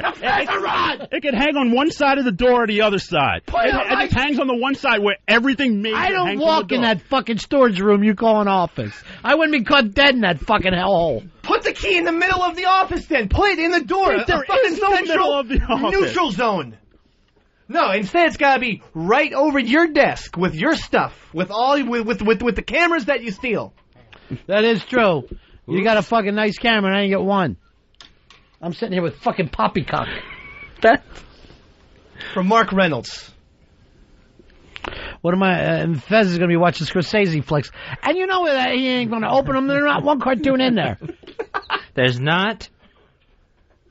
You hadn't seen one of those movies, have you? No. I saw Raging Bull. You got Boxcar Bertha, New York, Last Waltz, and Raging Bull all in this collection. Fucking infuriates me. Awesome. Worst Christmas ever. 3 of these are special editions. Awesome. Fuck. All right, Dave, I do want to thank you for outing this fucker today with the keyring thing. You're welcome. I have to do what I have to do to keep the bosses protected, not to punish them. P&P. I protect, Earl punishes. Damn it. I like protect, not punish. That's the way you can think of it if you have to memorize it at home. You will have new keys this afternoon. Along with the indie bands? Yeah, we can play one right now if you want. That's not the way a fucking show works, Earl. Is this the fucking time that we play the music? No. Oh, you know what, Fez? I just thought of a Grand Funk Railroad song. So you sit there while I fucking play Closer to Home for the next 11 minutes. Jeez, all right. It always bugs me when people act like you ask them to do something, they'll go, I'll do it right now. That's not when I asked for it. Just tell me if you're not going to fucking do things. And it's not going to happen tomorrow either. Of course it's not. Tomorrow we'll be listening to fucking Todd Rundgren. A man who doesn't need a break. Let's face it. That's the fucking weird thing about it. Chuck, you're on Ron and Fez. Hey, what's up, buddy? 5971 checking in. What do you say to my brother? This is radio gold, and you deserve more money. Between fucking broke dick Earl, no Raging Bull having Fez, and Dave the idiot, you should be making more money. You know what? That's a good point. Maybe I'll start finding people around here. And then just taking that money. You know what? What I'll do is I will gladly donate $1,000 from my current salary to the bosses because I want to keep them protected. And I want them to have walking around money. And I am, unlike him, content and happy with my lot in life. Wow, $1,000 each. He's throwing into the kitty. Each? One for Fez, one for Ron. I'm going to take mine to have a bathroom key made. Solid gold. That's what I do. No, if you want to play this twisted game of one-upmanship, a third of my salary. Whoa! 1/3. A third. A solid third. Fuck a third, then. I'll fucking halvesy it. And I don't fucking care. I will go half. Half of my fucking salary. You know, here's the thing. They're useless, but they're willing to give away their money. Yeah. You gotta keep this fucking staff. This is a fucking Christmas dream. It's like working with communists. They're so fucking stupid. Don't think that we won't accept it. Yeah. Gonna get my checkbook right now. You have a checkbook? Your mom let you have a checkbook? Yes, I do. Don't put it down. No, I'm getting. No, I'll void it. I'm going to void it. And you know that check's going to play handball over the city. You know that. You know what, Earl? It's the thought that counts, though. I guarantee you these checks have Tiny Toons on them or something. No, they're very normal checks. Just do me a favor. Oh, God, look at this shape. Look like a homeless person's check. Look, give me this. This is a fucking checkbook. It's just loose checks everywhere. Bad writing. I'm going to actually put this in as evidence. It looks like it's something you pull out of the pocket out of somebody who's been in the East River for 2 weeks. Sure, there's some food stains on it, but that doesn't mean the check That's won't a cum clear. stain, you fucker. All right, Dave, I don't want you writing any 2 ends, right, in Bennington? 2 ends? Well, first. 3 ends? No, they keep coming. I never realized how many ends were. You have to finish the word. You know what? I didn't fucking pick that name. There's a lot of ends in my name. So what? Let's not make a big deal out of it. How'd you like to be fucking in first grade trying to learn that? Everybody else's pencil's already down. I'm still writing N after N after N. That's a fucking hassle. I'm not going to lie about it. I overcame. $1,000. There you go. A third of his check. Nice. Third of his gross. You know what, you fucker? I'm going to take this right to the bank. Go ahead. I seriously am. There you go. Because I know you don't have it. I know there ain't a goddamn $1,000 in your account, you cheap prick. Yeah, there's no way you have 1,000 in the bank right now. That's for you, Mr. B, and then one for Fez. One for Fez Watley. In the memo, I'm just going to write present from retard. Do you know how quick the fucking cops would arrest me for cashing a check that a fucking retard wrote out? Look at the crazy handwriting on there. And one for Fez. There we go. Very happy. I hope that you're very happy over there on Astoria Boulevard. Oh, hey, Mr. B, the address doesn't even... Wait a minute, why are you Astoria, NC? Astoria, North Carolina. I guess they misprinted that. It doesn't matter. The checks are still good. It does fucking matter. You got North Carolina printed on your New York check.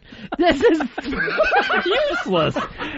You know why? They're not real checks. These are pretend checks his dad gave him. They all go right to him. No, because then my landlady would not be able to clear him, and they clear But why do you have North Carolina? I never noticed that before.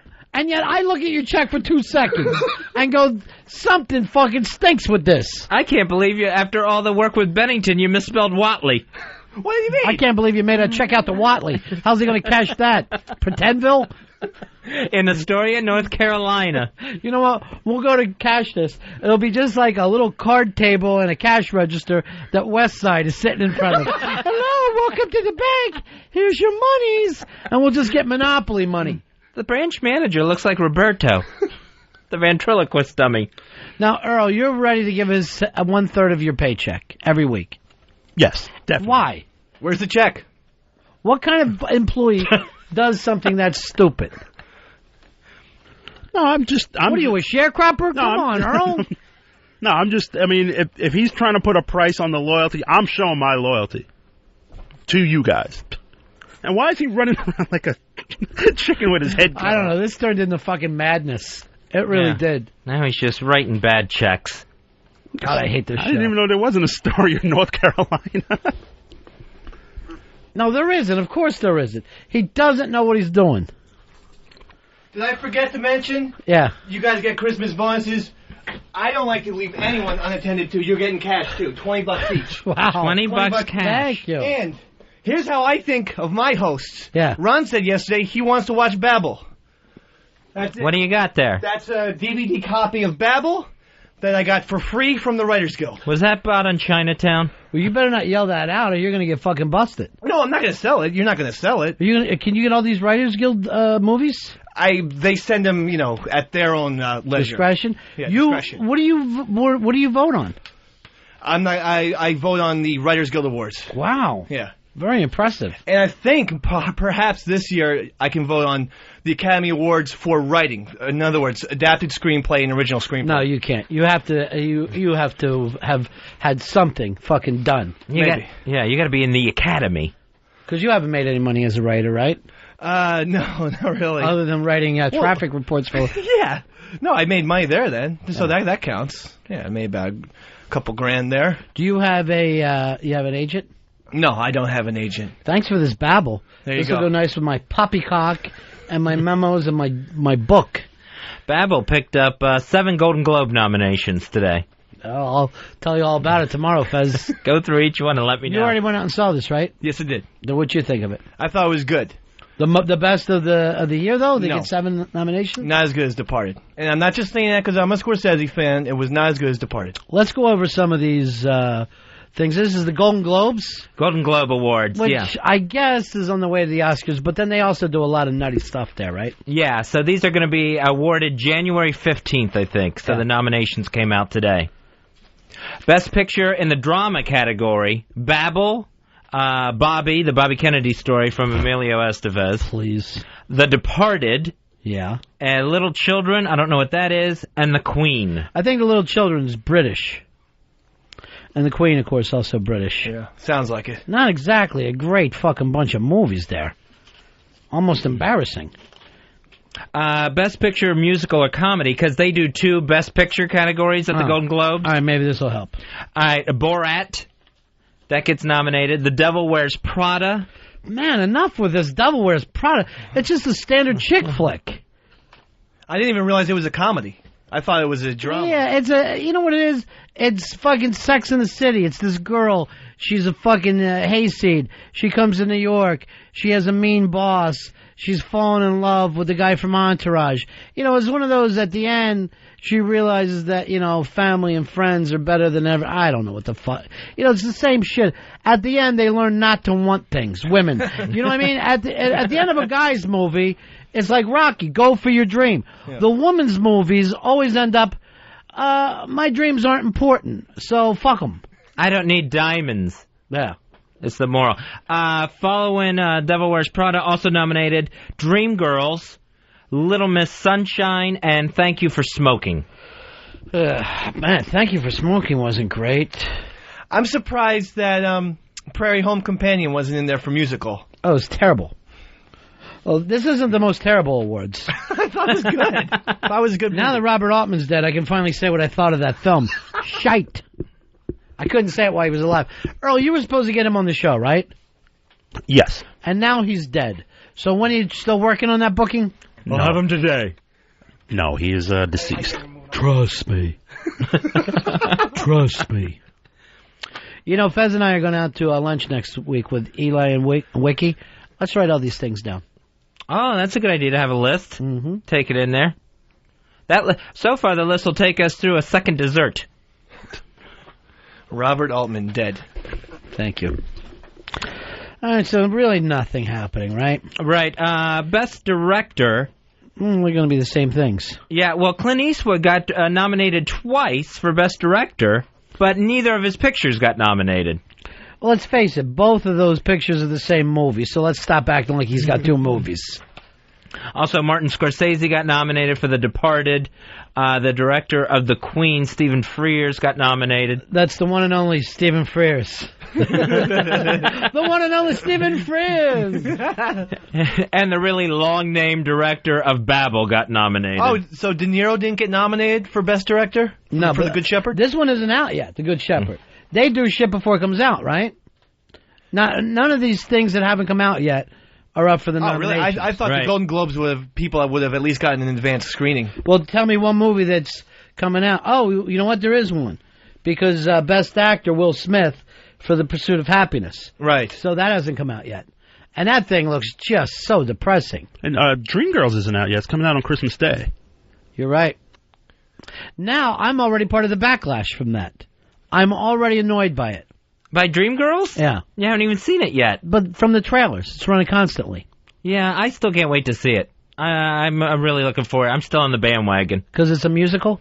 Yeah, I enjoy a musical. I want to see this great performance by Eddie Murphy that I keep hearing about. Remember 2 weeks ago he says he hated musicals? Oh. Just 2 weeks ago. Because I even brought up Tommy to him. Hated it.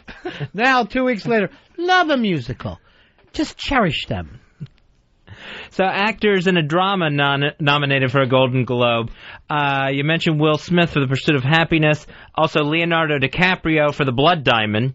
Leonardo DiCaprio for The Departed. He's picking up 2 nominations there. Wow. Well, not 2 No, you're nominated for 2 movies. Right. It's not that you're nominated twice, like in the Oscars. Oh, right, okay. In the Oscars, you would get, if you did 2 roles, you'd be on the records twice. Here, it's you're nominated for these 2 movies. Okay. Peter O'Toole's nominated for Venus. I don't know what that is. And Forrest Whitaker for playing Idi Amin in The Last King of Scotland. I actually want to see that. I'm a Forrest Whitaker fan. And that movie looks good. He was good. There's a rotten year of movies, let's face it. Yeah. It's not that good. When like I was trying to make my own list and Superman is like 5th or 6th, then you know it was a bad year. I mean, you should have 5, 6, 7 quality dramas. Well, you know, the number 1 movie this year was that I'm a Pirate running away from special effects films. This film made over $1 billion worldwide. 3rd biggest movie of all time. And it's fucking shite. It's absolute crap. I still haven't even seen it on DVD yet. Pirates of the Caribbean 2. Yeah. Try to watch it. And come back and then tell me what it's about. If that happens, I'll give you this $1,000 check. If you if you can follow the stupid plot, you get the check. I fell asleep in the first one. Actually, I fell asleep in the first one twice. Because I fell asleep for 45 minutes, and so I went back a couple weeks later, and I fell asleep again.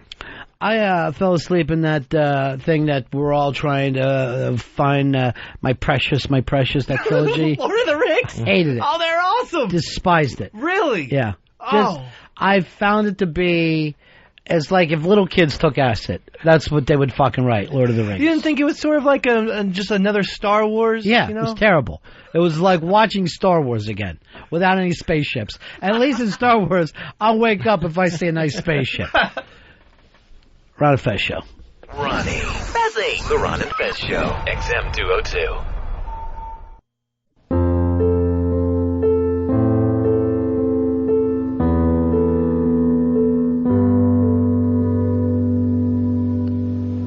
My last night at the steakhouse, 'cause I haven't got a prayer.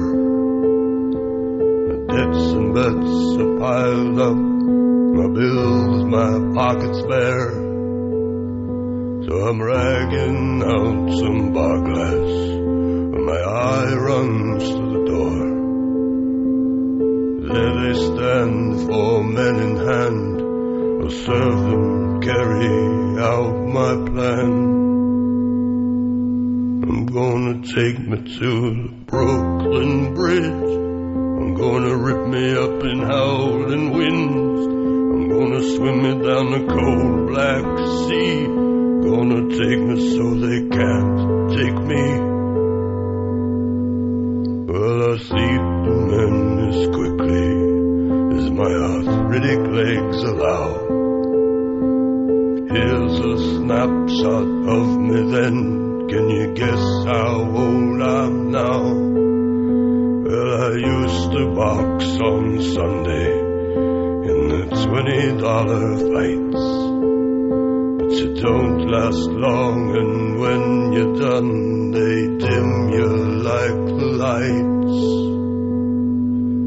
I brought the steaks and sodas, sharp knives and chocolate treats.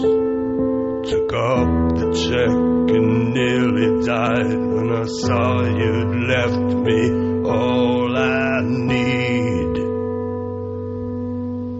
I'm gonna take it to the racetrack. I'm gonna take it to the OTB.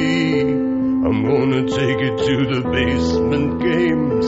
I'm gonna find myself a new bookie. I'm gonna win myself a whole new life.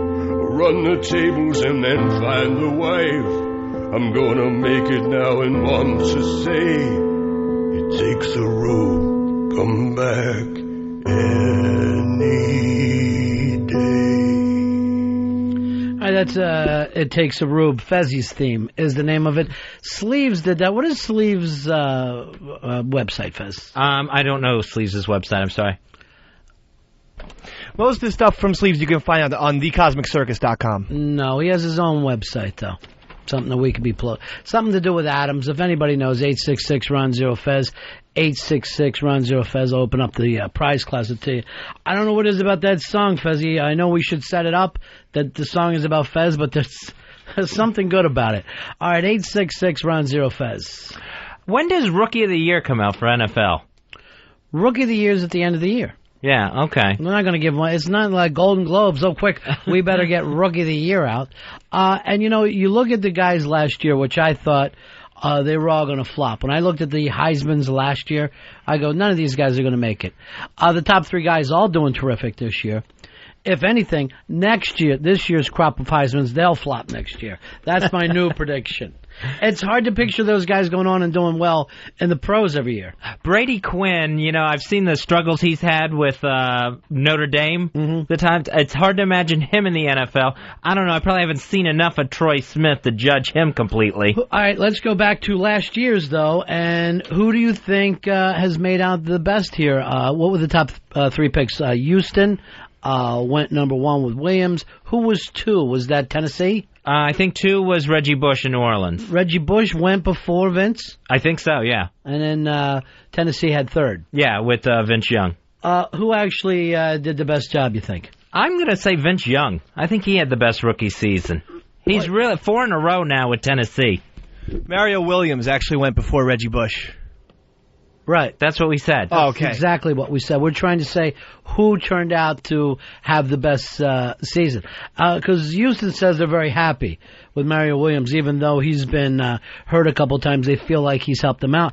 But who turned the team into somebody heading into the playoffs? You got to throw that to Bush. I don't know who they're going to end up giving it to. Who would you, Earl, right now? I would go Vince Young because he's had less to work with. I mean, Reggie Bush, he has Deuce McAllister, he has Drew Brees. He's got much better talent on that team. It's Vince Young pretty much for the Titans. And you know, it's really funny. That team suits Bush so well. Like, it probably really worked out for him more than anybody else. Yeah, he has a much better system just to really get incorporated into because they will always run heavy anyway. Yeah, it makes you wonder what would have happened with Reggie Bush if Drew Brees hadn't gone to New Orleans as well. If they were still there with their last quarterback, Brooks. Well, you really can't tell any of those things. But overall, all three guys, you got to say, are impact players. I mean, I guess you could be rougher on Williams, but it's harder, you know, from the defensive line. What about Hester from Chicago? He's a rookie, and he now has tied the touchdown reception. Right, but he wasn't up as one of the Heismans last year. Yeah. I mean, we have to have some kind of fucking program here that we can work with. I see. That's what it was. It wasn't about Rookie of the Year. It's which one of the Heisman picks last year of the top three worked out better for those three teams. And I don't know. I probably think Rookie of the Year probably will be Vince Young. I don't know if he's had the impact that Bush has had, though. Because the team isn't going to go to the playoffs. They're not going to go to the playoffs. It seems like if he had turned it around, if that team had turned around sooner, it could have definitely been a Tennessee Titan type year.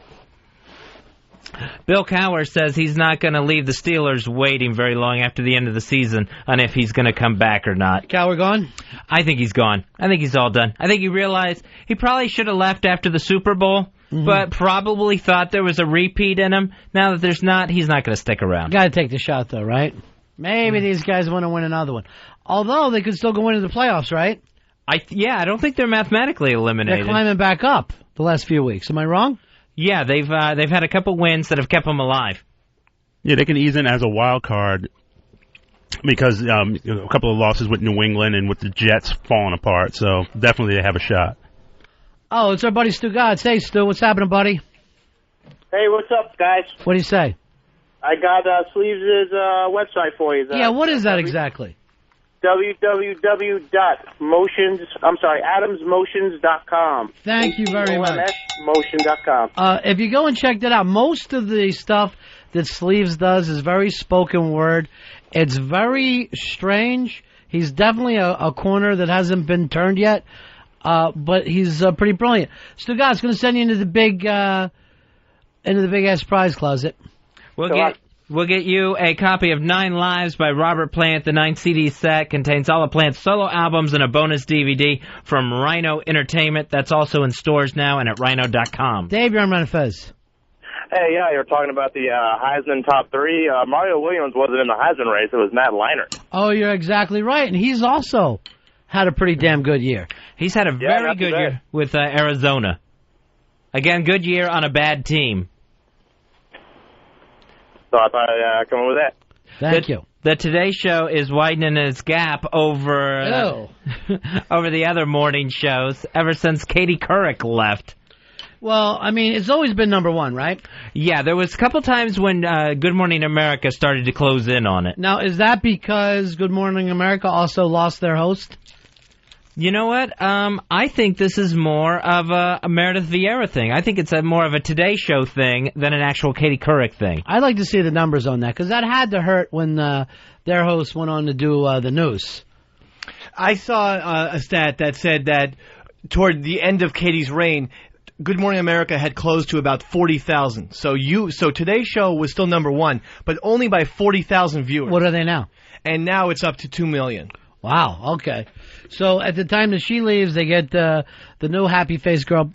I generally don't catch the show in the morning. I don't find myself caring what show's on in the morning. It's a little too bright and sunny. That's the only reason why I never liked them. I did like some of the celebrity interview segments, but besides that, you go to see. I like that they throw some rock out in the middle of the street in the afternoon, but I guess every show does that now, right? Yeah. And then CBS, they hack it up. They'll do something like on a Tuesday night and then play it like it's Friday morning. Because sometimes I'll be going home and there's some yokel out there singing his heart out, and then Friday they're showing it. You know what I never understood? When you see, like, coming up tonight, or 2 nights from now, on Larry King, Angelina Jolie, Robert De Niro, and Matt Damon, right? Right. And it's supposed to be live. But you see the commercial 3 days ahead of time, and they're all sitting there at the desk. I don't understand. Well, sometimes they do it from when they were there before, right? And then other times, like, nobody works on a Friday. So every show out there does like 2 shows on Thursday night, which we should do here. We should do 2 shows on Thursday, then take Friday. We should at least try it once and see if we can get away with it. Awesome. But the thing is, has Larry King then take live phone calls? He doesn't. Every phone call is faked. He's got his producer.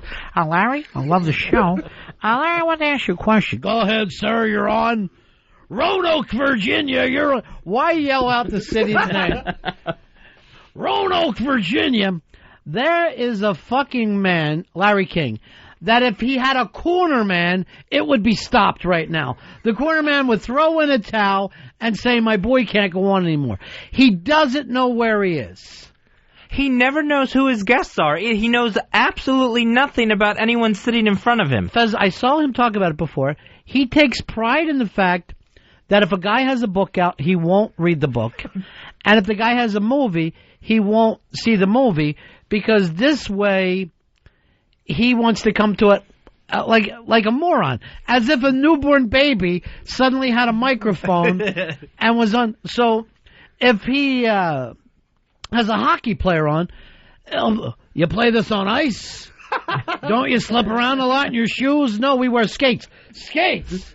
Figure skates? No, these are hockey skates. It starts at the lowest fucking common denominator. How do they thread the film to get that ready to go for this? Now, do you yourself, you take the film canisters from town to town? No, we have a distribution deal, Larry. Interesting. Roanoke, Virginia, you're on line 7. That's the 2 things I don't understand with talk shows.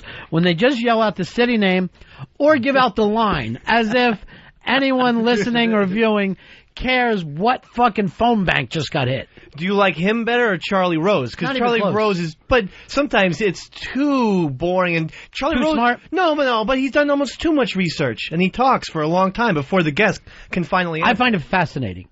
The other day, Barbara Walters was saying that she was at this dinner, and the guy leaned, she went to some fucking dinner where you don't sit with the people that you come with, some upper crust thing. And so the guy's leaning over her to talk to Charlie Rose. She took it as an anti-woman thing. But who, if they had the opportunity to talk to Charlie Rose, wouldn't be just trying to pick the guy's brain? If I was on the Charlie Rose show, I would just keep asking him questions. I watched that Barbara Walters Most Fascinating People special the other night. Yes, there's a reason why you wouldn't want to be talking to Barbara Walters. She had Jay-Z on there and actually asked him, is Beyonce bootylicious? Was that Jay-Z's song? That was Beyonce's song. That was Beyonce's song. Because I'm saying, what if she would have just brought that up out of nowhere? It's highly inappropriate. That would be the best. What about her mud flaps? You want her to put it on the glass. This isn't even my song, you racist. That's just the worst. I don't know, Barbara Walters or Larry King, who's asking the worst questions out there? Well, they both went to high school at the same time. We saw Barbara Walters across the street one day, so that makes me like her. All I got to do is say on the street and I become a fan. What about Bob Costas? He does it. Hey. You don't like his interview? Can't stand him. Bob Costas is basically a aren't I cute fucking deal. And again, I don't want to hear the name fucking Mickey Mantle out of you again. But my problem with Bob Costas is this. He acts like sports are stupid. You know what I mean? But like anyone and any adult who's spending their life caring or giving themselves to sports is somehow immature. And yet that's your job. You broadcast it. Yeah. If it's so stupid, why don't you move on and do world figures? Yeah, and it's just as you said, he seems like a giant or a grown-up child. I don't know if I like one interviewer besides Charlie Rose. I can't think of another one who I go, boy, I'm glad to see that. And the whole Jay, Dave thing, I know that those guys don't, it's not a real interview. They don't care. Right. How about Mike Wallace? No. What year is this? Let me look. What? He's still doing good work. Because he sat behind us at that movie that night? Yeah. Diane Sawyer, she gets to, I don't know, she starts making faces through the thing and just starts nodding and agreeing with the person. But see, here's what's great about Charlie Rose. He's not interviewing the same people that everybody else gets. You're going to have an architect on there. You're going to have a doctor on there. It's not just whose movie. I mean, occasionally he has celebrities and politicians, but that is just almost the spice to the show. The show is people that are interesting and you probably don't know about. Wes Anderson likes his interview so much with Charlie Rose that he actually has it available on the Criterion Collection of Rushmore. You can see Charlie Rose. Tarantino's done the same thing. Oh, really? Yeah, different people have done that. Yeah. And I mean, that's a fucking thrill for people to be able to get through that show. Sidney Pollack has done great stuff with her, our best friend. Yeah, I mean, even artists that generally you never get anything out of, he'll pull it out like a Sean Penn.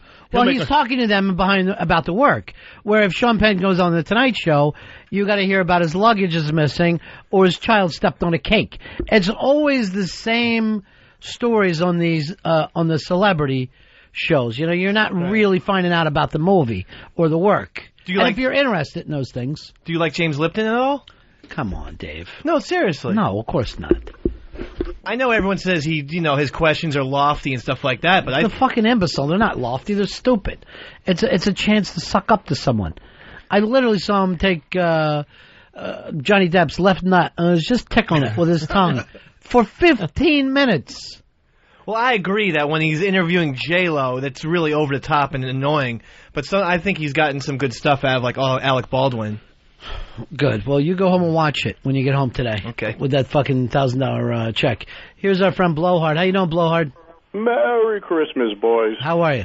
I'm hanging in there. Speaking of Larry King, for years on his radio show, he had this story that he would tell, and it was legendary, that he was good friends with Sandy Koufax growing up in Brooklyn, and they sat around talking about the best ice cream cone, and one of his friends said that there was a place in Connecticut. And it was a really long-winded radio story, how he would get in his car and drive all the way up to Connecticut to find this ice cream parlor. And people would actually call up Larry King's radio show and say, tell us the ice cream story with Sandy Koufax. Tell us. And he told this story for years. They finally asked Sandy Koufax about it. He said, I never met Larry King in my life. Never knew him. He was totally somebody. exposed as a fraud. It definitely was somebody. Well, I mean, the thing about Larry King was great is he was this degenerate gambler.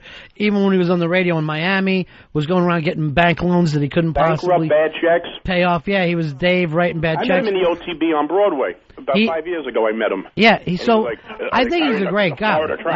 I really do. And when he used to do overnight radio, well, it was at a time where you didn't have overnight TV, that the TV would actually turn off. So a lot of people would listen to radio. Every insomniac would listen to radio late night. Yeah, like me. I used to listen to his show when he had some good sports guests or politicians, but it's all softballs. And I think he's just lost his mind nowadays. It's totally unwatchable. They tried to focus his show on the whole Hollywood angle. If you notice, he doesn't do a lot of the hardcore politics and stuff. Right. He just does a lot of the celebrities, and he's just a major rim job. But here's what I love about him. If you were ever hot, you're still hot to him. He's like, here we are with Hollywood cutie Angie Dickinson. Angie. I was talking with Tina Louise the other day, and he just, to him, they're all still bangable, which I gotta love him for. He always does that with Marlo Thomas. He'll always get like the Marla Maples and all those people, and all the people in the Scandal, in the Inquirer and the Star. Like he'll get like that chick who was banging, what's her name? I don't even know the celebrity. Lewinsky? Scandal. Yeah, who's ever fucking all the somebody? Scandal broads and all the bimbos. Yeah. I think the best interviewers on TV have to be Charlie Rose 1 and David Letterman number 2. Letterman sometimes phones it in, though. But when he gets a serious big star sometimes, I mean, he just comes... I mean, what he did with Bill O'Reilly was classic. You got to give him points for that. Well, I mean, he just teed off on him. I don't know if that's he as just mocked good. him I mean, you didn't learn anything more about Bill O'Reilly other than Letterman hates him. That's not really an interview. And you don't get that. If you go on Charlie Rose, you don't get why you are wrong. He tries to get out why you think the way you do, which to me is the only reason to be alive, is to try to figure out, here's the way I think, and do other people think this way, or do they go in a different manner? And that's the only way to change yourself, to grow, is to figure out how other people think. Not what they think, but how they get to that fucking point, which we don't have anymore. Like if you watch TV news, it's just two guys yelling at each other over deficits and, the same catchphrases back and forth. But you don't really find out what makes you still be a Republican despite why everything happened. If you could get that to people, you could calm things down, and maybe you might even change your ideas every once in a while. We don't have that anymore. Yeah, it's become like watching the old WWF with the screaming and the threats and the just back and forth. Yeah, it's just that is now the argument. That's television. And then people will go, well, it got out of hand, but it was great TV. As if, two people yelling at each other is somehow, entertainment. At some point, Charlie Rose works because Charlie Rose goes deep, and he'll ask the tough questions, and it's sort of like Valium for the TV. I mean, you're sitting here, you're relaxed, but you're learning. Like you're not like angered by the screaming and the accusations and all the sound bites. Charlie Rose will definitely do follow-ups, but why? And, even major network TV has the suck-ups, like Tim Russert. Everybody loves this guy. I think he's just a suck-up. I don't think he's tough. Yeah, I don't think he's tough either. He gets too much. Him in that damn book about his dad. Just go away. This guy is the most annoying guy on television. I don't know why everybody thinks he's some kind of authority. You know how, sometimes people act like if somebody has good TV ratings, it's a good show, rather than going, what is America stupid? Right. Suddenly that show will become hot and everybody will have them on. He's the same way with politicians. He doesn't go after a politician until their numbers start dropping. Exactly. Then suddenly he's against Rumsfeld or Bush or whoever. But for the last 6 years, he's been fucking fingering their ass with no problems at all to it. And, last night, NBC's network news, the main story leading off was a poll that NBC had. Right. And he was sitting in with Brian Williams. Since when is the news actually the news? Why is their poll about Bush's numbers the number one story with so much going on in this world? Right. That they elevate this guy to sit down right next to Brian Williams, and that's like one of their lead stories. It's preposterous. It is an interesting thing about polls. So supposedly, is that if fellow Americans are against Bush, you should at home be against Bush.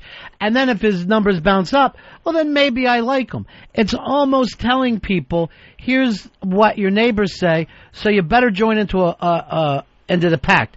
Because God forbid you should be one of the people who disagrees with the fucking masses.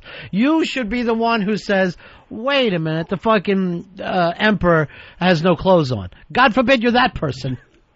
That's why I enjoy the BBC, because you get news and you don't get a lot of the editorializing as much as you get with the networks here, where they say, and coming up, Eye on America, or coming up, you know, your tax. I mean, they just editorialize. They make up news. We never hear about international news unless it's something really major, while a BBC report will discuss, you know, something going on in Africa or Asia. And it's just not the news. They're just coming up. And then the feel-good story about the gimpy kid playing football. It's just, you know, it's just not even, it's just fluff, and it's ridiculous. And well, even when people review, I mean, look what Fez is saying about the Today Show. That somehow the Today Show is better because more people are now watching the Today Show. As if that has anything to do with the quality. Yeah, I can't even, I don't watch morning television. I listen to the radio, obviously. I just can't stand that perky, good morning, and then the segments. And you know what really got me annoyed is the political stuff back in the Today Show when Katie Couric would have on the Clintons. And not just because I'm going to pick on Clinton, because you know I always do. Right. But during Clinton's rough times, it was almost like she was like, you know, rimming these guys, you know. It was almost like her and Hillary were like good friends exchanging recipes. No hard-hitting questions. And, you know, on the other hand, Couric and these other airheads would just grill the Republicans, and rightly so at times. But well, that's because who's ever up and who's ever down. That's what they're paying attention to. If Clinton's numbers are good, then Clinton is good because they feel like their fucking viewers like them.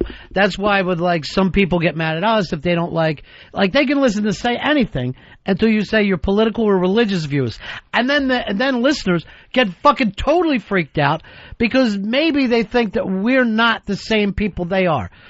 Well, fucking live with that. There are people that think differently than you that probably most of the time those are the people that you should be listening to. Just to see what else is out there. Well, I stick with the news hour on PBS. I think that's probably the best. But who has an hour to sit, for the most part, to watch the news? You have all the time in the world, Blowhard. Yeah, pretty much. As you're cutting out, he cuts out stuff from the past and he scrapbooks for hours and hours, remembering his decades. I stopped doing that. But no, you know, you watch the news hour and you just get such a great perspective than some 10-second soundbite. And then you got to hear about, you know, even Hollywood news. When you put on these shows with Pat O'Brien, they're unbelievable. I'm embarrassed for these people. I feel shame. And everybody's, well, they're making millions of dollars. You know, but when you see these hosts saying, coming up, we've got a new wardrobe for Britney. And I'm like, you know, I just cringe. Here's what kills you, Blowhard. By the time they get to that story, it's an 8-second story. But they've been saying, coming up. Is Britney pregnant? Then the story is, no, she's not pregnant. Why didn't you say this for fucking half an hour ago? And then they're going, in another 13 minutes on Entertainment Tonight. They're now plugging the show that comes on after them. And when you're watching these shows, you should be watching maybe a legitimate news show because, to be perfectly honest, this is just like a brainwashing technique to have people actually caring about this shit. Actually, you'd be better off smoking crack. If between watching that shit on TV and smoking crack, you're better off smoking crack. I agree. All right, Blowhard. Good to talk to you, buddy. Take care, buddies. Take care, Fez. I love you, buddy. Thank you, Blowhard. Lutherans forever. That really gets to me when you guys always gang up against the rest of us. Well, Blowhard, of course, sent me an email a week or so back saying the constant Fez bashing on this show has got to stop. Is that right, fuckface? And let me see that when you get the chance. That's part of the constant. Really? That makes it a constant. I thought it was needling. No, it's Fez bashing. He's taking it to a new level. I love the new level we're at around here. You hear that, y'all? We're taking it to a new level. Hi, you're on the Ron and Fez show. Hey, Ronnie.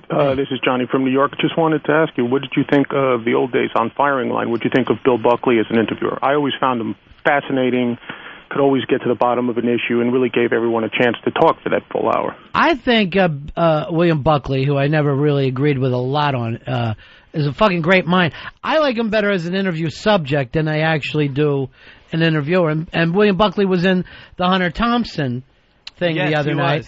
And again, there's two guys that you would not expect to have anything in common. And the reality of it is they don't. and yet that's what interests them, which I think is kind of cool. Because I think Hunter followed your, philosophy, which is find different people, and different minds helps you understand the world. You know what I mean? So that's why he liked to hang out with George McGovern. I mean, you can't have two polar opposites. Well, not really. I mean, he backed George McGovern, even though he was, But stayed friends with him till the day, By the way, that William Buckley's son, Chris Buckley, is the guy who wrote this thank you for smoking, and that got nominated today that you read off as. Oh, okay. Yeah, he wrote the novel that was based on. All right, 866-RON-0-FEZ, 866-RON-0-FEZ. Justin, you're on Ron and Fez. Hey, buddies. Yeah. What about Stephen Colbert with his interviewing skills? Stephen Colbert, unbelievably quick. I keep waiting for the character to burn out. And sometimes I'm going, I think he's lost it and it's gone. And then the next night's show will be hysterical. So I'm baffled that he's still pulling this thing off. I think he's doing a great job with it. But speaking of Stephen Colbert, he was on Charlie Rose the other day and talking about when he did the press luncheon, the one that he just ripped George W. Bush while Bush was sitting right there. Remember, I guess that was, last spring sometime? Yeah, the White House press corps is all there, that big dinner, I think. Everyone's in tuxes, and he's got all these jokes against the president and the vice president, and everyone just sitting there staring at him. And the press. He fucking ripped the press. This thing should be on YouTube. It is the funniest thing you will ever see without hearing laughter. Nobody was laughing.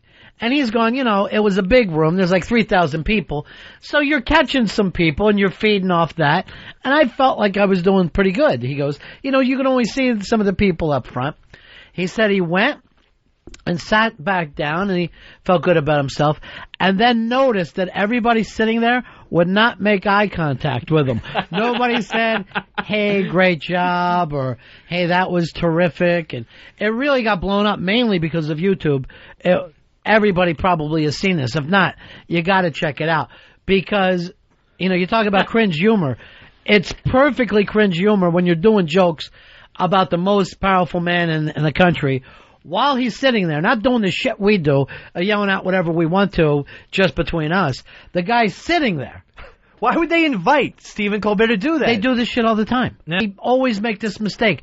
Clinton had Imus in one time, and Imus was just a beast. It wasn't even funny. It was just, his regular, he's an idiot type shit. But I don't know why they make that mistake every single year. Well, one of the favorite parts about it is that it's supposed to show how some of these people in Washington, press and politicals alike, can take a joke. We can sit here and laugh at each other. So when they're not sitting there laughing and not being able to take it, it's a riot. I don't know. I think a lot of times they just don't look into it. I think they don't know how to pick people. You'd think you would know how to book your act. And didn't Colbert have, some big video segment with that, too? So, once that started, he was just in deep. There was no cutting it short. I think he ended with the video segment. But, he just went straight stand-up for the longest time. And the funniest thing is, as he's ripping the president, he's also ripping the press basically for being pussies and not asking any tough questions of the president. And that thing always comes off like the Chevy Chase roast. It's just, and then the president is just not smiling, nothing's happening, and they get hammered every time. You want to know the truth? I've never seen the Chevy Chase roast. Oh, really? I've read about it. I heard that he stopped acting and moved up into the country, and then he just was so devastated. Well, they said the first thing Chevy Chase got roasted by the Friars, and I don't know who was on it, like the regular comics. Yeah, Jeffrey Ross, those guys. Yeah. And for some reason, Chevy Chase thought all his friends were going to be the ones roast. He gets only Paul Schaefer out of everyone he knew. And I guess he was expecting, Billy Murray and... Where's Danny Aykroyd? Right, all the old gang. Yeah. And it's just these younger guys who are basically just telling him that his career sucks and no one likes him. I'll have to watch that sometime. Oh, it's great because his face melts from huge grin to a small little grin to just shock and horror and then red with livid rage. Why the fuck am I here? This thing can't be as good as it is in my mind. It is. Because I've read about it enough to think that it's the like watching a car accident. Well, I mean, they just hit him with the major thing that his career sucks, and then sometimes they'll throw in some coke to really spice shit up. Why would anyone let themselves be roasted? It makes no sense. It would make me cry. I don't know if I have the nerve to watch the Chevy Chase one. If I roast you, I'm bringing ADF in, Mikey D. Don't. There will be no Fez roast. How many friends have you cut us off from over the years? That I don't understand. Because they all, ADF, Mikey D, Tender Pullman. Oh, yeah. They all decide, I don't know why, because there's a disagreement or an argument. Fine, you'll never hear from me again. I'm going into exile. I'm not saying anything. I have no idea why everyone takes it so to the extreme. So would you like ADF to be there Saturday? I don't care if ADF. I would rather not see ADF Saturday night. There you go. That's why they go away. But I don't care. Invite him. I am not inviting him. When are you going out with Randy? I think Randy, the amazing Randy, ADF's girlfriend, is going to be here tomorrow, and I'll take her out for her birthday lunch after the show, mañana. Do me a favor. Don't try and fuck her. Don't worry. So she's coming in? Yeah. All right, great. Yeah, she should be in tomorrow. She's coming from work, so she'll probably be here before the show ends and then afterwards. Take her to lunch. How much you want to bet she doesn't get here before the show ends? Oh, she told me she would. I got all the faith. I'm very, very... I'm honored that she would do this after what you did to her boyfriend. I think it's a real show of loyalty. After what I did to her boyfriend, it's what her boyfriend, ADF, did to me, Ron. You banned him like he was Pitsy. Her boyfriend called him homeless, said there were stains and muttering. But because of that, O&A have opened their arms and they're taking him out Saturday. I am not going on the homeless shopping spree on Saturday. I'm doing one thing Saturday. I'm going to Calico Jack's for the RonFez.net Christmas party. Can you get cooking supplies during this on Saturday? I'm sure that's a fancy mall with a Williams-Sonoma in it. It's a wonderful mall. By the way, I get emails, people furious with me for not teaching you how to cook. Jenny Q sent some kind of panini grill that's easy to clean, and I write back to her, he is not going to do it. I know he just won't cook. She writes back, he just needs his handheld. Go through a couple times, show him how easy it is with vegetables, get him some nice chickens. So again, Fez, your thing becomes people blaming me. I don't understand it, and I've had all these gadgets, George Foreman grills, everything else, cookbooks by the dozen. Yes, I'm not going to light my stove and start cooking. Right back to her and just said, I do not want to live your life. What was that football movie, that high school football movie? Varsity Blues. Thank you, Pitsy. I noticed that Earl didn't go, Pitsy says Varsity Blues. I watched Pitsy say it to you. I saw Pitsy up to a weird thing the other day. What was that? He was in our office. No one was around. I had to go in the office to get something, and he got up and left so I could use the office. So I look. He's on the computer, and he's searching websites for Stacey Carter.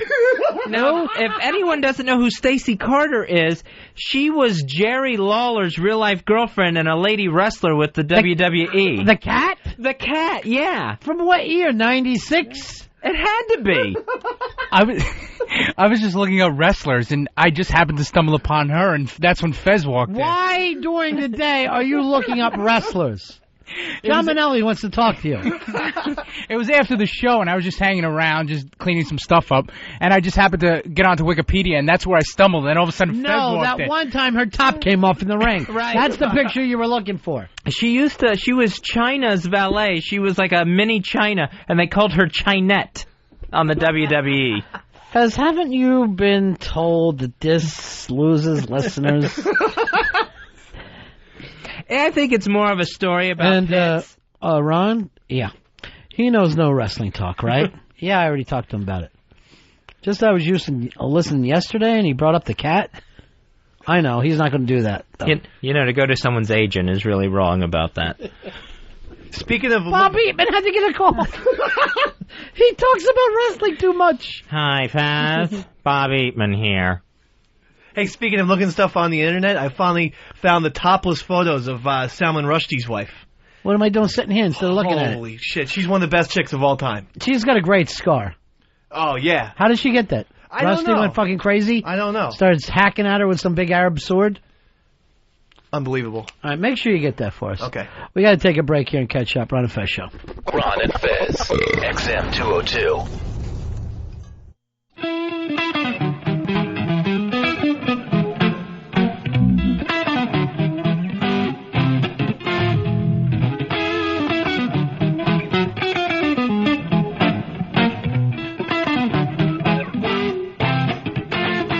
It's the Ron and Fez Show. We're back. Ron 1-866-RON-0-FEZ. That's 866-766-0339. Or you can always email us at ronandfez@aol.com. Ronnie, British prostitutes are being told to stay off the streets after 5 women have been killed in 10 days by a new serial killer they're thinking is a new Jack the Ripper. Is it a new Jack the Ripper or is it a new Midnight Rambler? I saw that this thing, it sounds exactly like Jack the Ripper, right? Yeah, except they finally went ahead and released how they're being killed. Yeah. And they're being strangled. They're not being knifed up. So the Jack the Ripper thing's kind of going out the window, and they're calling him the Suffolk Strangler. I like that too, though. I like anything with Suffolk in it. Always works for me. It's nice after it takes 5 victims, I guess, to get a nickname. I don't know how long it takes, but, this one, the fact that it's British works for me because, it's far away. Nobody has to deal with it. The fact that it's all prostitutes makes it feel like it's an ice truck killer. I like that as well. Do you think with prostitutes, it seems like prostitutes always get targeted. Yeah. Is that because of convenience? You can get a woman alone, or is it a psychological thing? It's hate women. I hate my mom so bad, I'm going to choke this prostitute to death. Now, Mick Jagger, believe it or not, is on the case. And I guess the rest of the Rolling Stones, they are about to, as we listen now to the press conference, deliver. Mick Jagger speaking right now. We take you live. Did you hear about the midnight railroad? The one that shut the teaching road. Why can't they just call him this? Don't give you a hoot, I don't want it. Wrapped up in a black cat clothes. It don't go in the light of the morning. It's with the time the cock will crow. Yeah, the Midnight Rambler would be a great name for this guy. Talking about the midnight gambler, the one you never seen before. Talking about the midnight gambler, did you see him jump the garden wall? The sign down the whistle said. Earl, I normally would go live on this stuff. Yeah, but the live version is so unreliable in here anyway. Not for me. This is Taylor Hicks, by the way, playing harmonica on this. Very young Taylor Hicks. He was 30 at the time, compared to what he is now. So this guy's out there. The Midnight Rambler's out around Suffolk. I'll get Darren and Leeds to look into it for me. And killing prostitutes.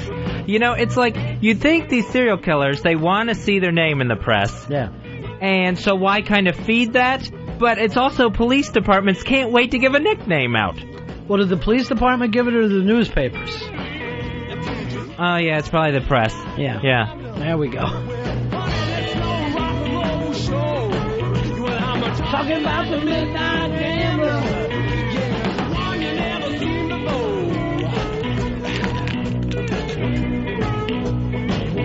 Yeah, it's a much better live song, Earl. Gotta get a new music guy. I think it's gonna be Dave. I think in 07 it's gonna be Dave. Dave, very excited over there. He wants it. And Earl's not speaking up. No, there's no way with Dave. But I need somebody who knows how to grab the best versions of songs. Be there for us. Well, they didn't have the Get Your Yayas version, which is the best version. Why wouldn't we have it? Thought we had every song ever done. They have to have Get Your Yayas Out version. Thanks, Dave. Because that's the version that's available on one of their greatest hits albums. Sure. You're right about that. Yeah. Protecting me again. Yeah, I have to. You think of it like this. EPDP. Earl punishes, Dave protects. Thanks. EPDP. Yeah, I can remember that. I'll never remember that. Sure. I'm going to have to jot it down. Well, Fez and I will do our best over Christmas break. Maybe we should go over, look for the Midnight Rambler. Fez, I'll dress you up like a hooker, big lipstick. You look like Bugs Bunny sitting there waiting for this guy. And when he starts choking you, I'll jump out. Just don't forget to. Well, I hope someone jumps out and stops this Suffolk Strangler. The Midnight Rambler, Fez, we call him. And then I'll kick him to death with my football boots. That's just Spikes here in USA Talk. Anytime now to stop the Midnight Rambler would be fine with me. Hey, Chris, you're on Ron and Fez. Hey, what's going on, boys? Yeah. I was actually born in Ipswich and spent a couple years there. I go back every couple of years, visit some family. If it's taken this long for them to get a killer out there, it's surprising because the town is a real shithole. Yeah, well, maybe everybody's in it together. Maybe it's an entire town deciding to kill their prostitutes. Well, there's one every 2 days. There can't be that many people left. Well, it's kind of a small town. It's actually a little bit larger than a village, so it really is a shithole, and they have a huge prostitute population there, so it's going to take a while to go through all of them. All right, they'll get the guy. They always do. Scotland Yard is on this one. They never got Jack the Ripper.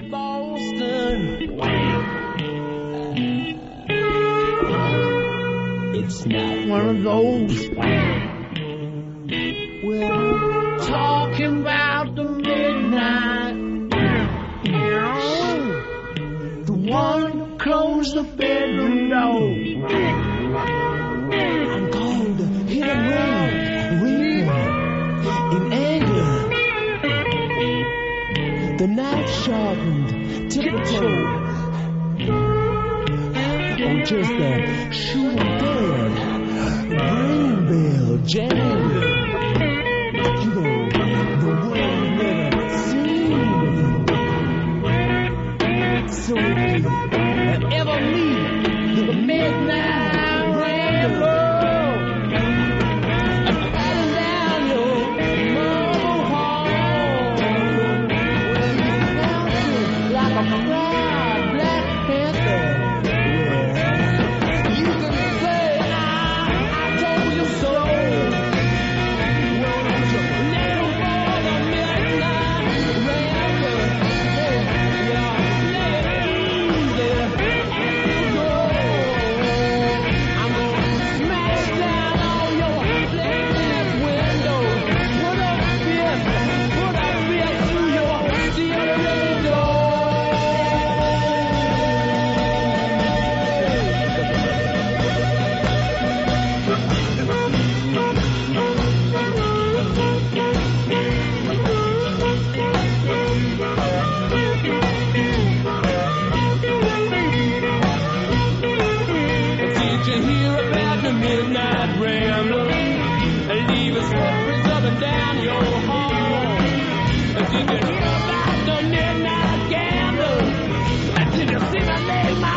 It hurts, baby. Thank you. It may be the best ending to any song in history. I'll stick my knife right down your throat.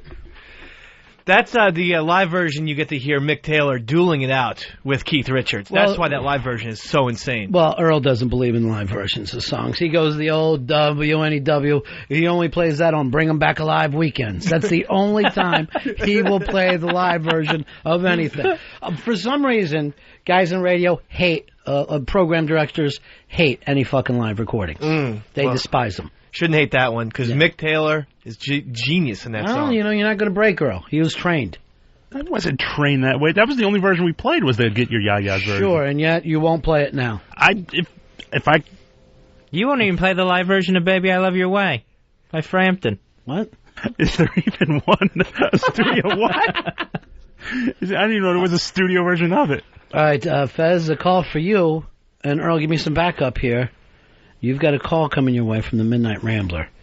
Keep him on the phone as long as you possibly can. Ron and Fez show. Yes, hello, Ronnie. Hi, Midnight Rambler. Oh, how did you know it was me, Fezzy? What can we do for you? I want to know what you're wearing, what your chubby little body looks like right now. I'm really, I have a large blouse on, an orange and gray blouse. Ron and Fez show. Always on the lookout. Trying to find out if we can solve any crimes there are. Really like radio detectives when you think about it. We're going to have to get one of those Sherlock Holmes hats where it looks like you're wearing two baseball hats, but one backwards and one frontways. Keeps the sun off your neck. You can't beat that. That hat didn't catch on anywhere else. I've never seen that hat anywhere else but Great Britain. There's Yoko. She's in a little bit of trouble now, right? Yeah, she had to call the cops on the chauffeur. He was trying to blackmail her for $2 million. $2 million. Why didn't you just peel it off, honey? He said that he had personal phone recordings from her. He had photos of her that he was going to release that would embarrass her if she didn't start paying up. What could possibly embarrass her at this point of her life? Apparently these were photos of her in her pajamas. Look, I saw the Two Virgins fucking album cover, and that should have done it alone. So he was also saying that she doesn't want any of this to come out because she was sexually harassing him at age 73. She was harassing him. Wait a minute, she's only 73? Yeah. Bullshit. She was 73 when she broke up the Beatles. In 73. So actually with this story, it's kind of sad. I can't think of a worse name where it's like, this person was sexually harassing me. And then to throw in another name other than Yoko Ono. Please, who would turn Yoko down? If you could put your dick the same place John Lennon's was, you would do it. All these guys, huh? She's not so bad. You know, if anything, I've just played Napalm Grandmother with her, where I make her run through screaming up and down the hall. And then you know that you would spend the night going, did Lennon do this? Huh? Did Lennon fucking do this? Who broke up the Beatles? I did. Who broke up the Beatles? It was me. I'm not saying marry her. I'm saying have one crazy fucking night with John Lennon's chick. Who would turn that down? I don't know. The older she gets, the more she looks like Andy Warhol. Yeah? So what's the problem? Did you see the guy gave her the blackmail letter on December 8th? Which was a little fucking cruel. That's rude. I'm telling you, to be rich and famous has got to be the worst thing in the world. They never leave you alone. Well, this guy was also threatening to kill her and Sean. So if there's one person that has to take a death threat seriously, it's going to be Yoko Ono. All right, isn't it time for Sean to start protecting himself? You're a 30-year-old man now. Or move out of the house. Is that a problem? Get your own residence. One of the billions and go out and buy your own fucking house? Why are you still hanging around? Like Eastside Dave. I'll get you and your baby boy, too. And some of the recordings, they say she badmouthed America, England, and they said she was chastising Sean for badmouthing John. So those would be good recordings to hear. Who cares? I want to hear Sean Lennon talk shit about his dad. I think that would be awesome. I don't see how it would turn anybody off to John Lennon or anything else. I just don't see what one has to do. You're not going to get that for $2 million. No, but I mean, maybe he could ask for like 800. Maybe he could have got 800 out of her. And I'm telling you, the broad doesn't get pushed around. Oh, no. She had one of the Beatles fucking crawling through the goddamn hoops for her. You think she's going to care what the chauffeur has to say? Yeah, he totally picked the wrong widow here. She went right to the cops. And he was threatening her. He's saying, I could kill you in your sleep. I can get in your house and poison you. It's kind of hot when you think about it. Or what about you? Would you do Yoko? No. No way in hell. I'd use the white arm like a fucking condom, and I'd bang her with that. It just kind of skews me out. Now, she's 73? Please, it doesn't matter. It's the same. She looks exactly the same as ever. She's in good shape. It doesn't matter whether you can do it or whether you can't. Whether you're up to the challenge or not. I'd rather have Joan Rivers hitting on me than Yoko Ono. You'd rather have John Biner hitting on you at this fucking point. You can't count on this, Fezzy. Obviously, you're not going to sleep with a woman. I mean, if you're going to go the old sexy chick route, then I think Florence Henderson, probably everyone knows, is hands down like the hottest older woman. The oddest thing is I'd also fuck her with the White Album. I think I'm just really into the White Album now. Why don't you just get something from the silver platters? Chris, you're on Ron and Fez. Yeah, actually, the last time I saw Yoko Ono, she kind of looked like Kim Jong-il. That makes her even hotter. I'd put her in a little fucking North Korean black pajamas. Chase her up and down that place. I'd fuck her just to have the park views. I'd be banging her and looking out and going, oh my God, I can't believe the space here. What is this, a 12-foot ceiling? It's gorgeous. You literally can see all the way across the park. Fantastic. Ronnie, don't do Yoko just for a Central Park view. I would do it in a heartbeat to live there. Don't. Would not even think twice about it. If you ever saw the video for Oh Yoko, she actually does look pretty hot. She's wearing these little shorts and everything, and she's pretty attractive. So just think about that in your head while you're banging her. She looks Asian. Let's face it. There's no... it's a tie on who's the hottest Asian chick. It really doesn't matter. And you can go all the way from Yoko to the fucking Napalm Girl. Let's not start and act like we can tell. I'm just saying, And no offense, but either you're going to do it or you ain't. Oh, she'd have to put the shorts over her head. No. I spanked it to this video once, and then I felt guilty. For John? And now, an hour later, I was like, why? I'm such a Beatles fan. John's probably looking at me from heaven. He's happy anybody would get turned on by his chick. He was trying to tell everybody she was beautiful. And it's not like Paul was beating them. The weird thing is, like, fucking George and Ringo were getting the hot broads in that band. What a wacky little fucking boy band that was, the Beatles. What? Boy band? Yeah, they're the first boy band. Had the same haircuts, the same suits, everything matched. Fuck that. Let's all dress the same. Yeah, I saw...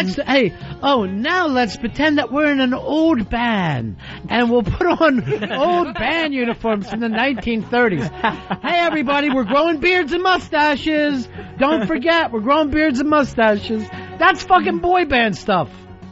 I never saw, Paul McCartney with the little curly afro that Timberlake had. I mean, they had style at least. Yeah, well, look at the Let It Be album and tell me how much style that thing. They look like four Amish guys with nowhere to go.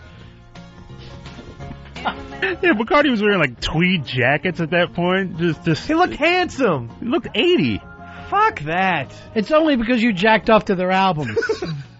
He had a look. Is there something wrong with that? Does everyone have to wear the same Gap shirts that Earl wears? Well, let's not run Earl down, okay? Fine, same Old Navy shirts that I wear and bullshit like that. They had a certain They look. dress the same. It's fucking boy band. I'm not saying it's awful. I mean, it's just what they were. By the time Abbey Road rolled around, they had different stuff. I mean, George was going without hair. Finally. Facial hair. No John. hair? I'm shaving my head. Facial hair. None of them did that. It's too much, Dave. Just drop it. Just drop it. Doesn't matter. The fact is, 50% of this show would do Yoko. One of them really only for real estate reasons. Plus, I'd love to have the fucking, the story. Bring that up later. I'll be in an argument. Did you ever fuck one of the Beatles chicks? Because I did. What year? Doesn't matter what year. Doesn't matter what year. They're going to ask you what year and which one. They wouldn't even. You would just be impressed. First of all, these guys will end up paying fucking $80,000 for John Lennon's old shoes. You got a chance to get John Lennon's old pussy. It's an antique. Enjoy it. I'll put it on like it's a fucking hat. I'll just put it up on my head, sit there, and watch fucking Yellow Submarine on TV. You could probably get a couple John Lennon non-released songs out of it, too. Out of the pussy? Yeah. You think there's a deep vault in there? No. Oh, my God. Look what I just found on the end of my dick. Get the world's tallest man from China back. I have her vault. Oh, you're so disgusting. No, a calling cement, it a vault. No, a cement device that you... Oh, you are filthy. You need it's not cement. It's old and dry, but it's not cement. Powdery. Feels like wet cement. And you don't want it to dry around you. You ain't getting out of there. All right. First thing I'd do is hose it off. I'd fucking hose it off and then it was car wash soap. Where are you going, Dave? Come back here. I thought you liked to talk about sex. Hey, I know, but I think it's disrespectful. I'm a little bit upset, and I think we're having a miscommunication problem. In what way? Well, I'm talking about an actual vault, and it seems like you're the... I thought you meant her vagina. No. Obviously, that's what I thought. I bet you when Yoko starts hitting on you like that, it's just nonstop. I bet she's actually like trying to climb up your leg and stuff. Well, that would be the end of it with me. She'd be in.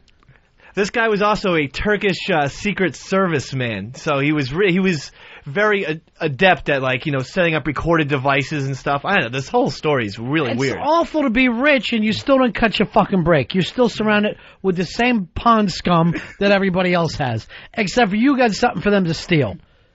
And they say he was working for 10 years, and then lately he's been complaining about the hours. Like, you've had the same hours for 10 years, making 160 G's a year. What's wrong with that job, pal? He wanted $8 million. He wanted to cash out finally. He's tired of it. How would you like to find egg rolls at 3 o'clock in the morning? It's got to drive your old turkey ass crazy. You're like, I can't make a fucking swan out of a piece of paper. I don't know origami. Have Sean do his own thing. Sean's still getting his ass wiped in fucking the year 2007. You really thought Yoko would have picked up the language a little bit better all these years in the States? I don't even know what she talks like. Oh, she still talks with a very thick Chinese accent. Yep, you're right. Yeah, very much. Well, what do you think? You think she interacts with regular people? She lives on the Upper West Side overlooking the park. She hasn't come close to a New Yorker her whole life. Hey, she sees them out the window through binoculars. Madonna has adopted a British accent. Fez is right. But Madonna is fucking reacting with people. She's in and out. She's married to a British guy. It's just that it is annoying to me. I've always thought the same thing. Me and Sean went to Central Park today. Me and Sean walk over to the house, and me and Sean, he's putting out his second album. Yeah, because it's not... Wait a minute, you're going to just let him get away with that impression without busting him on it? That was terrible. Me and Sean, she never talks that way. There's nothing close. As a matter of fact, there's no accent in your accent. It's just little old manish. Sean look just like John. All right, that's better. Now you're improving. Sean looky just like John. See, it's not that the accent isn't improving, the grammar isn't improving. Well, that's true, too. I wouldn't worry about it. Tim, you're on Ron and Fez. Hey, buddies, what's up? Yeah. Another ancient, famous pussy we could fuck would be Priscilla Presley. In a heartbeat. Just to get Elvis's. Just to put it where Elvis is. She's actually hot. I don't think that's even debatable. If you watch any of the Naked Guns alone. Yeah, what year did they come out? You know we're 2006, my friend. You're going to use fucking clothespins to get the fucking face back, but you still do it anyway. I'd do her and Yoko in a fucking three-way. Yeah, Priscilla would be awesome. I mean, no, that Priscilla is... would be like this. No, who's the fucking king of cock? Who's the king of cock? You are. You are. Poor Priscilla. What do you mean, poor Priscilla? I don't know. The way you put it just then, I think I changed my opinion. She's got millions. Believe me, she was getting that in '68 from that fucking karate teacher. She couldn't wait to climb on that cock. Oh, yeah, she comes in with a black belt after 2 lessons. Elvis is like, come on, baby, what's up? Talk to me. Talk to me, what's up? She couldn't wait to come home and fucking drip that cum all over Elvis's throne.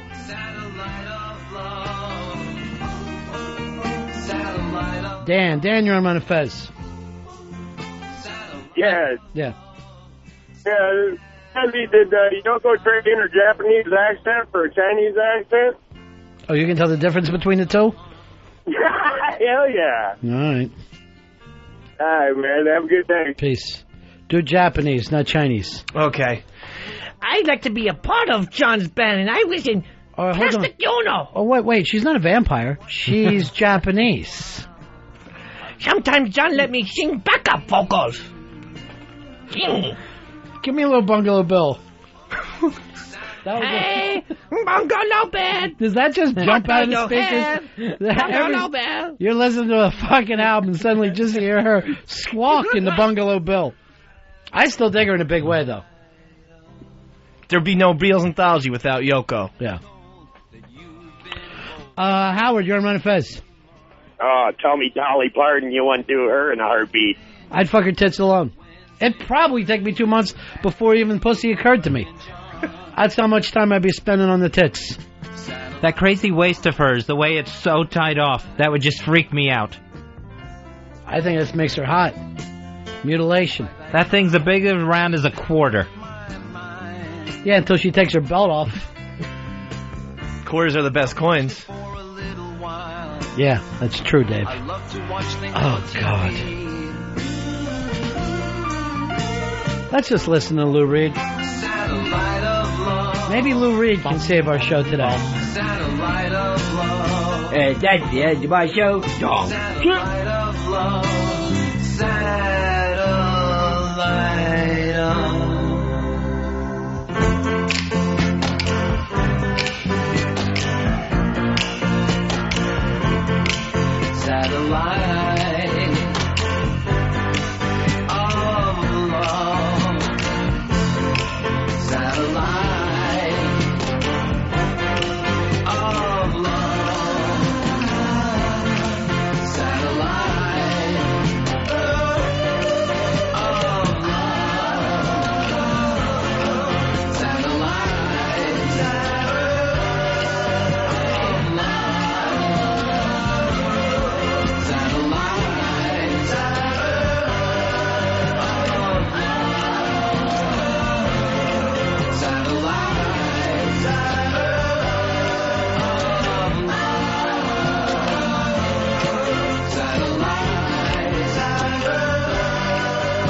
Ron Bennington, Fez Wadley, The Ron and Fez Show. XM 202.